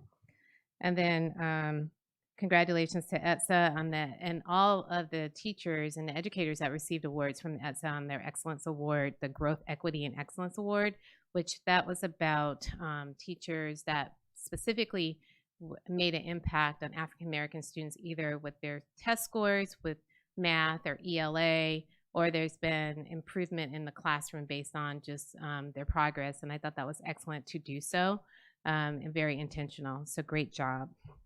And I also attended the Cal Safe Resource Day event, and that was amazing.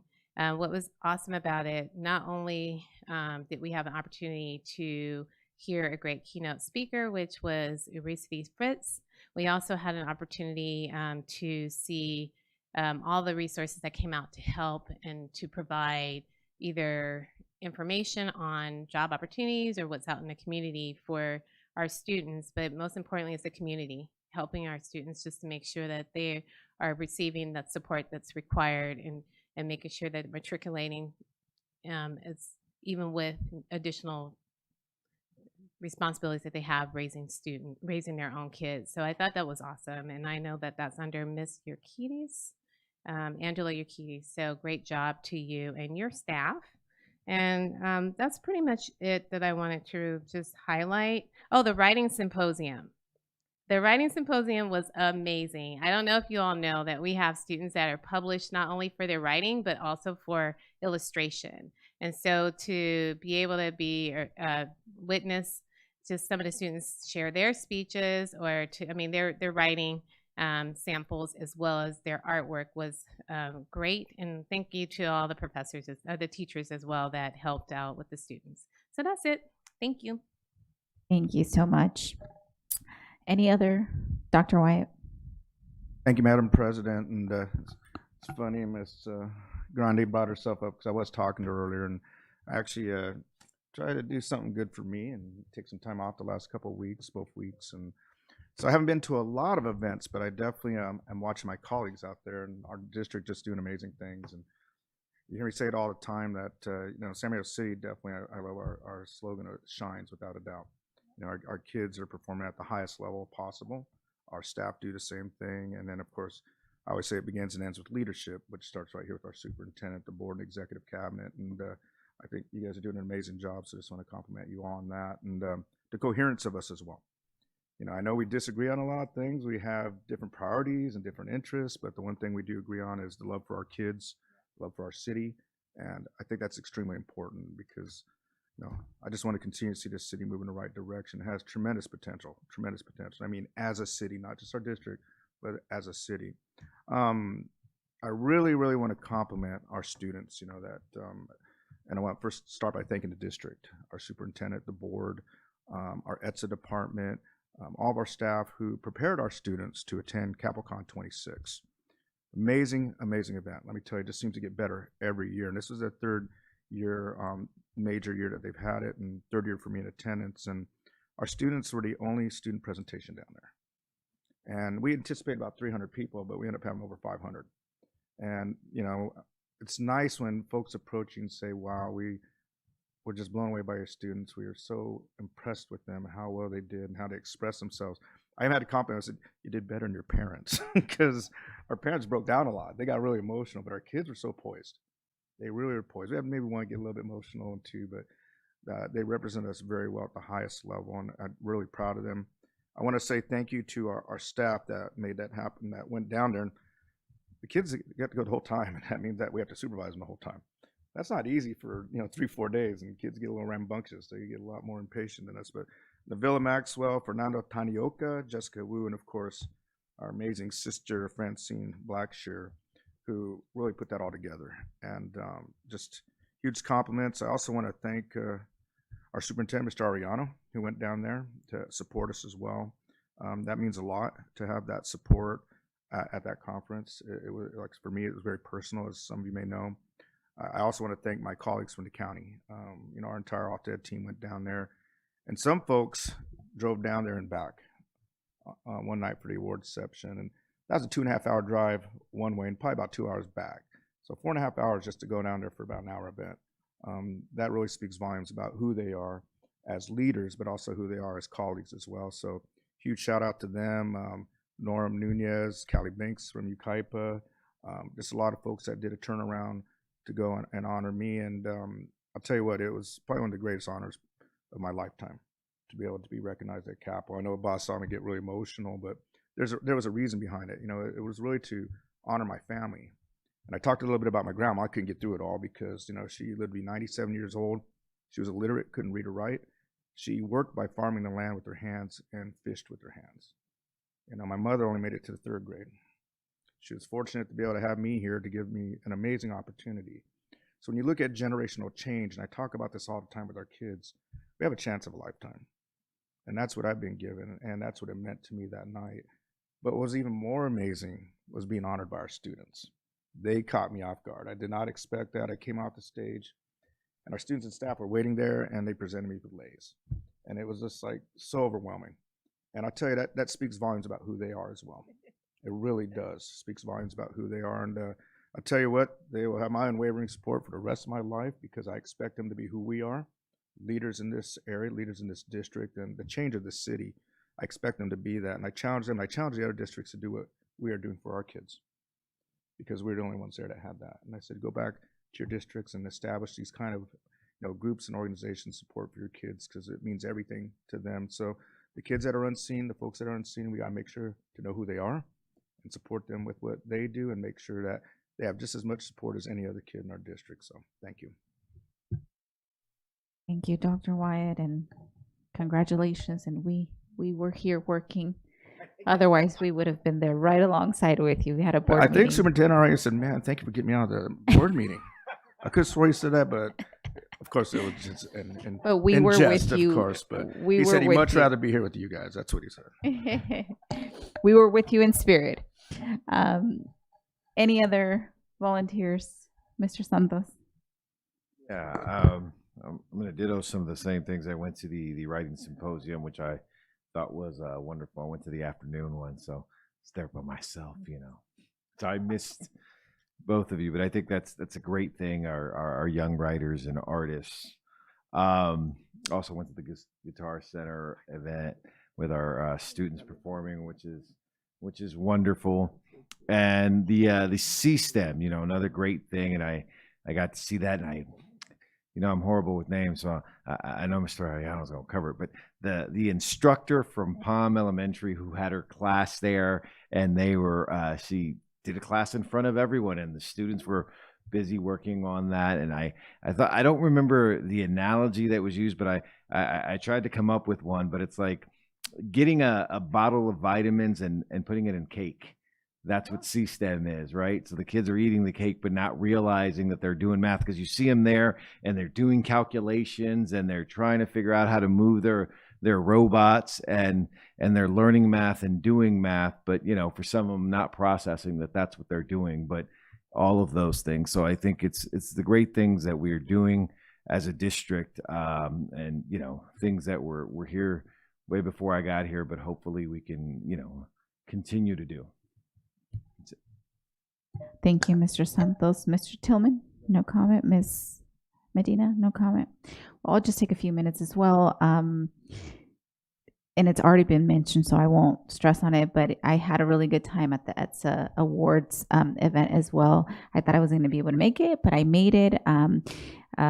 It was really nice to see the progress that our African American students have made, and to be able to celebrate the staff that made that possible.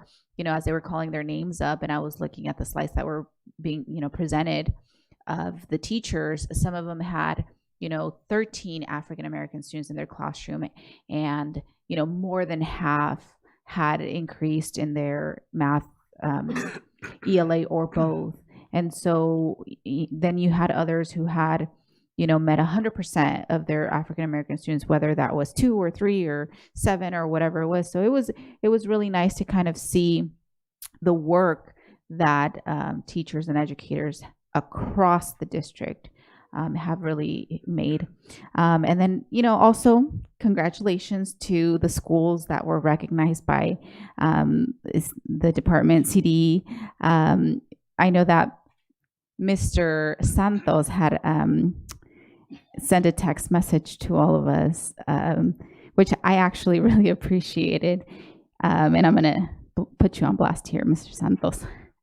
But when the superintendent had shared with us that there were some schools that had been on the list as being distinguished by the California Department of Education, Mr. Santos had shared with us that he initially didn't understand the significance of the recognition, or the recognitions. And so I'm just going to read what he shared with us, which I appreciated because I wasn't too sure myself either. I didn't say anything in the text, but essentially it's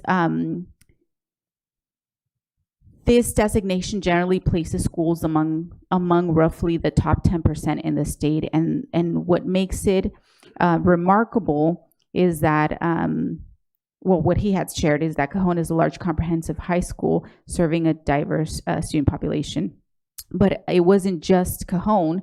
We also had Rodriguez Prep, we had Richardson, and there was in Middle College High School. So we actually had 4 of our schools, be in that top 10%, whereas school districts, some school districts may only have 1. So having 4 schools, makes it that much even better. And so next year, it's a yearly thing, I assume. 1 year is secondary schools, next year is elementary and secondary.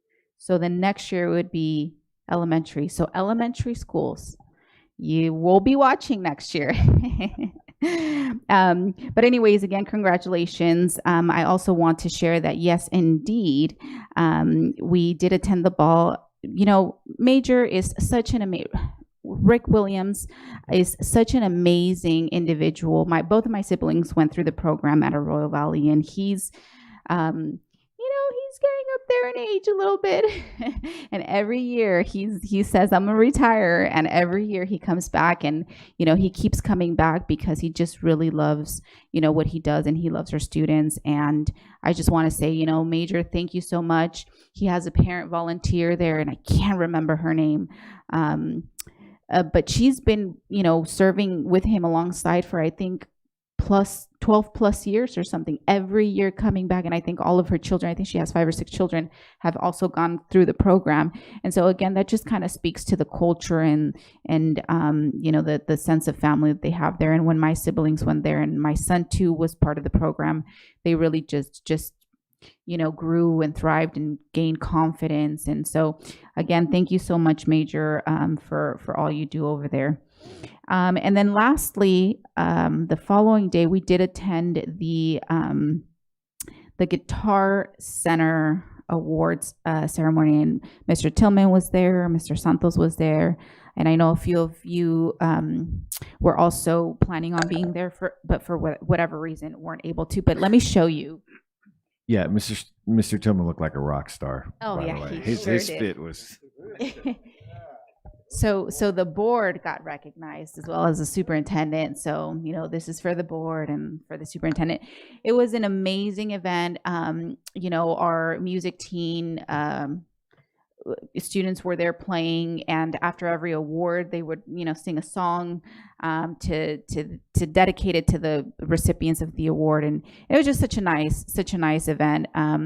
The building, Sturgis, was, I had actually never been there, but it's amazing. I was very impressed. So anyway, thank you so much for the invitation. I think it was their first annual, and I think they plan on continuing it. So, there's a lot of talent, and I look forward to, to continuing to see it grow.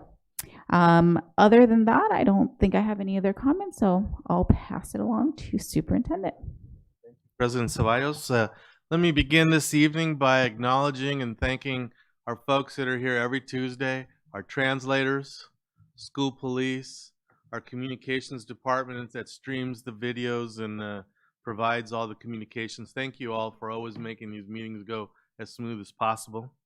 I want to thank Terry and your fiscal team for the reports today on our fiscal stability. I know there's a lot of work behind that, so thank you, Terry, and also thank you to you and Tom for following up on the requests made by the Board of Education on to gathering information on the topic of a bond. And I know you received direction today, and we'll follow through with that, but thank you so much for that. Dr. Rodriguez, I want to thank you and Leonard Buckner and our student board members and our union leader partners who are all involved the last 6 or 7 months working on that policy that you approved tonight on the cell phone policy. So thank you for your work on that, and thank you for all the inclusiveness that you involved in that piece of work there, Sanders. So thank you. And then I wanted to mention regarding the writing symposium, it was mentioned every year we have that our kids get to highlight their writing and their artwork. Some of that artwork is now displayed in the City Hall chambers. It was a request that was made of us the last time I went there to speak, and so Mary Roan worked with David and Scott Nelson, and we got some of that artwork, and it's now on the walls of the chambers. So very proud of our students. So can we have the PowerPoint up there, sir? So yeah, I want to begin by giving Dr. White kudos for his recognition at the CapelCon. His speech was just amazing and just very touching. But congratulations, Scott, for being recognized. You are a great leader, not only here in the district but across the county. And as was mentioned, you see our amazing students that were presenting as well, and they were an amazing job. They really represented SBCUSD very well and very poised, and they had a great time. So I want to thank our program specialist, Francine Blackshirt, for putting it all together. But it was a great event. So congratulations, Dr. White. Next slide. And then, as you guys know, I love my job. And the best part of my job is being out in the classrooms. And we had Read Across America last week. So I just wanted to share a couple of moments of great times with the kids, reading along. And I just have a good time. We have such great kids here. And they're always so grateful, and they just want to have fun. And the group there on the left are like, oh, come sit on the floor with us. I'm like, all right, but someone's going to have to help me up because I got old knees, man. But thank you to Cole Elementary. Thank you to Cypress Elementary for inviting me to come out. It's one of my favorite weeks of the year. Next slide. And as was mentioned, we had day 2 of our parent AI and technology forum. If you recall, a couple weeks ago, the topic was the use of AI, and we had national consultant and presenter Christian Jackson work with our parents. We had representatives from Google, where we actually had the parents taught them how to use ChatGPT. Day 2 was just last week, and our parents then got the opportunity to actually code and program. They were doing rock, paper, scissors using a little robot, and so that was their objective. And I know Miss Alexander greeted the group.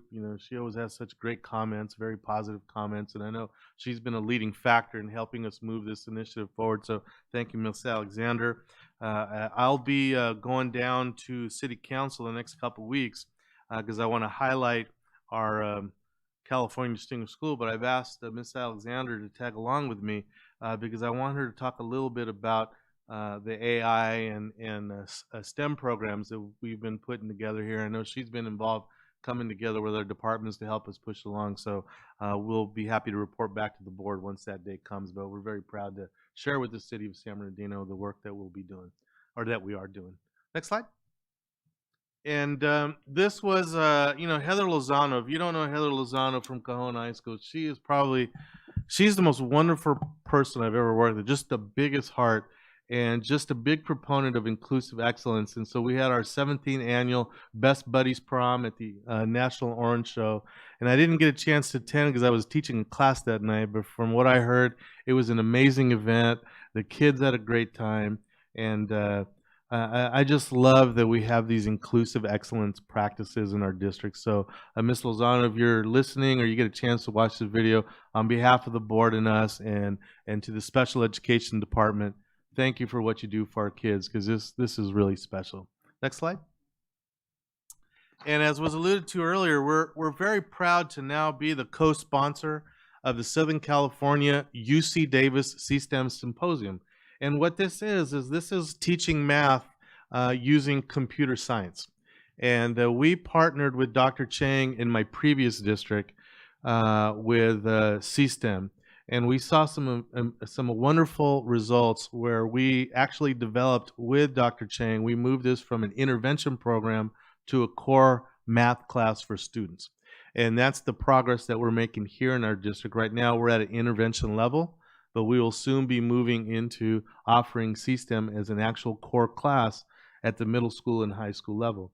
And the intention of this is to identify students who struggle in a traditional math class. This is a different way of learning math, kind of like what Mr. Santos was saying. Is we've coined this as we trick kids into learning math and loving math. So I want to thank Dr. Chang, and you see Mary Ellen, Felicia, and Michael were there on that day. The young man standing in the back behind Dr. Clyde was the keynote speaker, amazing speaker. We are working to invite him to be here. Mr. Shelton, Ken Shelton. Great speaker. I think everyone would agree that his message was on point, and I know it's on point on a lot of the things. I told Ms. Alexander, when I heard him speak, I could hear Mrs. Alexander's voice in my ear. They were almost synonymous, correct? And so we're going to invite him to come speak to our management conference team in the summer. Hopefully the schedule works, but I think it's a great partnership. So we had a really good time, and I want to thank Cal State San Bernardino and President Tomas Morales for allowing us to use his space there. And I had the opportunity to do the welcome and the greeting, and it was a good time. So thank you to the board members that were able to attend. Next slide. And I'm going to echo what was said about the ETSA Growth, Equity, and Excellence celebration. I want to thank the board for allowing us to really focus in on that TIP policy that was first written in 2007. I can't tell you how gratifying it is, and I hope it is for all of us, to actually start to see the results of what the board intended in 2007. And together, working with synergy and common voice, common language, common strategy, and the hard work that ETSA and the folks are doing across the district, we were able to celebrate all of the teachers that were able to demonstrate significant growth of the African American students in their classrooms in the NWA, most recent NWA scores in ELA proficiency, math proficiency, and third grade reading proficiency. So I want to commend the board for supporting us and allowing us to pour resource behind that, because we are making a difference. So thank you to Dr. Will Greer and his team for putting this together, and of course, Ms. Applegate. Next slide. And yes, I'm going to be a cheerleader again, and I'm going to be proud to once again repeat that, yes, some of these schools have won Distinguished School 1 year and another year, but to have 4 schools in 1 year, as a matter of fact, I couldn't help myself, so I had to go look across both counties, and I believe other than Chino Unified, we were the only 2 school districts in the Twin Counties that had 4 schools. The other ones on the list had 1, and there was a lot of schools that had 0. So this is quite an accomplishment. So congratulations to Richardson Prep, Rodriguez Prep, Middle College High School, and Cajon High School for their recognition. And I have asked Michelle Cleveland and Ed Service to start working at data, looking at data, because I would like to see, there's no reason why we can't have 8 or 10 elementary schools based on the work that we've been doing and the progress that we're doing. So we're going to keep our fingers crossed, President Ceballos, that we will represent. Next slide. And that is Mary Ellen for governor, right, on the floor of the State Assembly. And I texted that to her, and she said, "No way, I like it here in San Bernardino." But I just want to. This was an opportunity. This was the CASH conference, and you'll see that we were recognized. You remember for the architecture and the buildings that we built, the Packham building and the Francis Grice building. So we were honored for the design, the planning, and the fruition of those buildings. So congratulations. So thank you guys. And Mary Ellen, I vote for you, man. Gardner for governor. What are they, man? You know, a girl from Berkeley Avenue, man. Yeah. That's what you want? Okay, I'll work on that. All right, next slide. And continued on showing some things that are shining in the district. Congratulations to Marshall Elementary, who once again won the Sea Perch Regional Competition for engineering. And they now go on to the national competition. I believe it's either in Indiana or in Ohio. Does anybody remember where it's at? It's somewhere back east, right? Indiana or Ohio. So our kids from San Bernardino are going to be competing in a national competition in Indiana or Ohio, somewhere back east. What a great experience, right? For many of us growing up as kids, we didn't leave 2-3 mile radius. So great experience that we're providing our kids. But congratulations to the scholars. And if it doesn't get any better, it does. Next slide. So we had 4 California Distinguished Schools. This year, for the first time, they're honoring exemplary dual enrollment high schools. So this year, only 40 high schools across the state of California met the criteria, and Pacific High School was one of the 40. Now think about it. How many high schools there are in the state of California? Pacific being one of 40, where the students are earning an incredible amount of dual enrollment college classes as they attend also high school. So congratulations to the principal there and to everyone at Pacific High School, and of course our scholars. They're making us shine. Next slide. And that was mentioned. I just want to thank the Teen Music Workshop, Brian Wing and his team, and thank you for not only recognizing the district, but really building a sense of pride within our students that then radiates out into the community. Teen Music Workshop, Soul Point, is well known. As you know, they're the only high school program in the California Hall of Fame, the only one. So great things happen here in San Bernardino, but Brian Wing and team, on behalf of the Board of Education and myself, thank you for these lovely recognitions. It is our honor to continue to support such an outstanding program. Next slide. And I'd like to invite the board. On Monday, we had the first what we call Superintendent Spritz, and we have 2 more on Friday. And I want the board to know the intention of this is to invite all of the employees who are behind the scenes and let them know that all of the accolades and all the accomplishments that are happening, whether it's our test scores, whether it's awards, whether kids' recognition, is all because of them.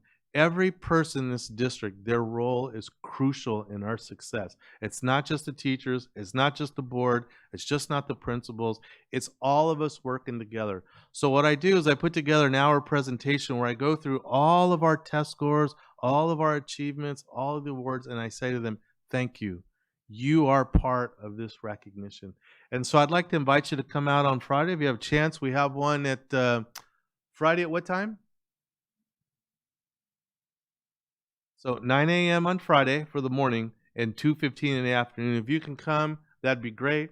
I do have a slide on the Board of Education. I talk about all the great work that you're doing and all the great leadership that you're providing, not only this district, but this community. So if you can come out, it would be great. They would love to see you. So we'd love to have you there. But it's important that all of our employees know that their role is important to all our successes. So next slide. And at that moment, it was a surprise. What you see there is David Sierra. He's a 21-year member of our facilities department, unsung hero. He is one of the men, one of the persons behind all these great architectures that have been happening and all these great projects. And he has been identified as the San Bernardino County Classified Employee of the Year. And so they surprised him. Mary Roan put this together. We did a ruse. We told him that he had to come meet to Terry to do a budget presentation. In the meantime, we snuck his family in. And towards the end of my presentation, he came in and the whole crowd was able to give him and the look on his face was just priceless. And so we had an opportunity to thank him and congratulate him. The county will have an event, I believe, in May 12th. And then David will then compete at the state level for State Employee of the Year. So we'll keep our fingers crossed, but great things happening. And then next slide, last slide, I just want to again congratulate and welcome Chief John Gutierrez as our Chief of Police. We're all very excited to have him come back home to be here. We're very impressed with his career and his background. We're very impressed with his character and his accomplishments, and I think he's going to be a great fit. So, Chief Gutierrez, welcome, and we're happy to have you here. And last slide. So when people ask you, are you from San Bernardino? Myra, what do you say? Darn right. That's it. SBCUSD shines. Thank you very much, everybody. Awesome. Ms. Cunningham, would you be able to send an invitation for those events on Friday? Thank you. All right. Moving on to 15.0, summary of board members' requests. For 15.1, review of requests. Good evening. Board, if there are any omissions, please let us know. However, there were no recorded requests this evening. Thank you. All right. We're doing well. 16.0, meeting adjournment, but 16.1 in memoriam.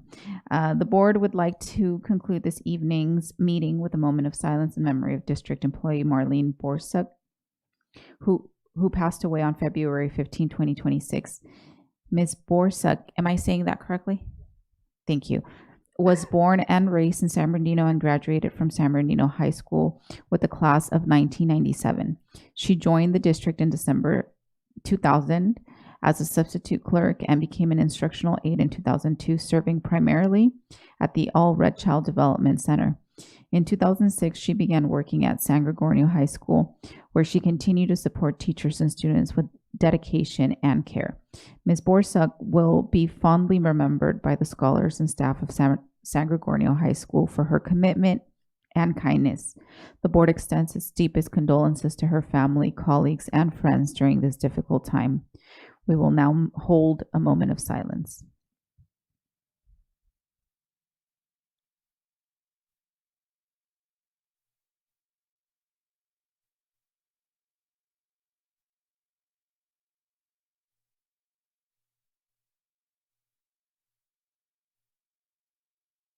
(16.2) Adjournment. Second. Thank you. Motion by Mr. Tillman, second by Mr. Santos. Good night, everyone.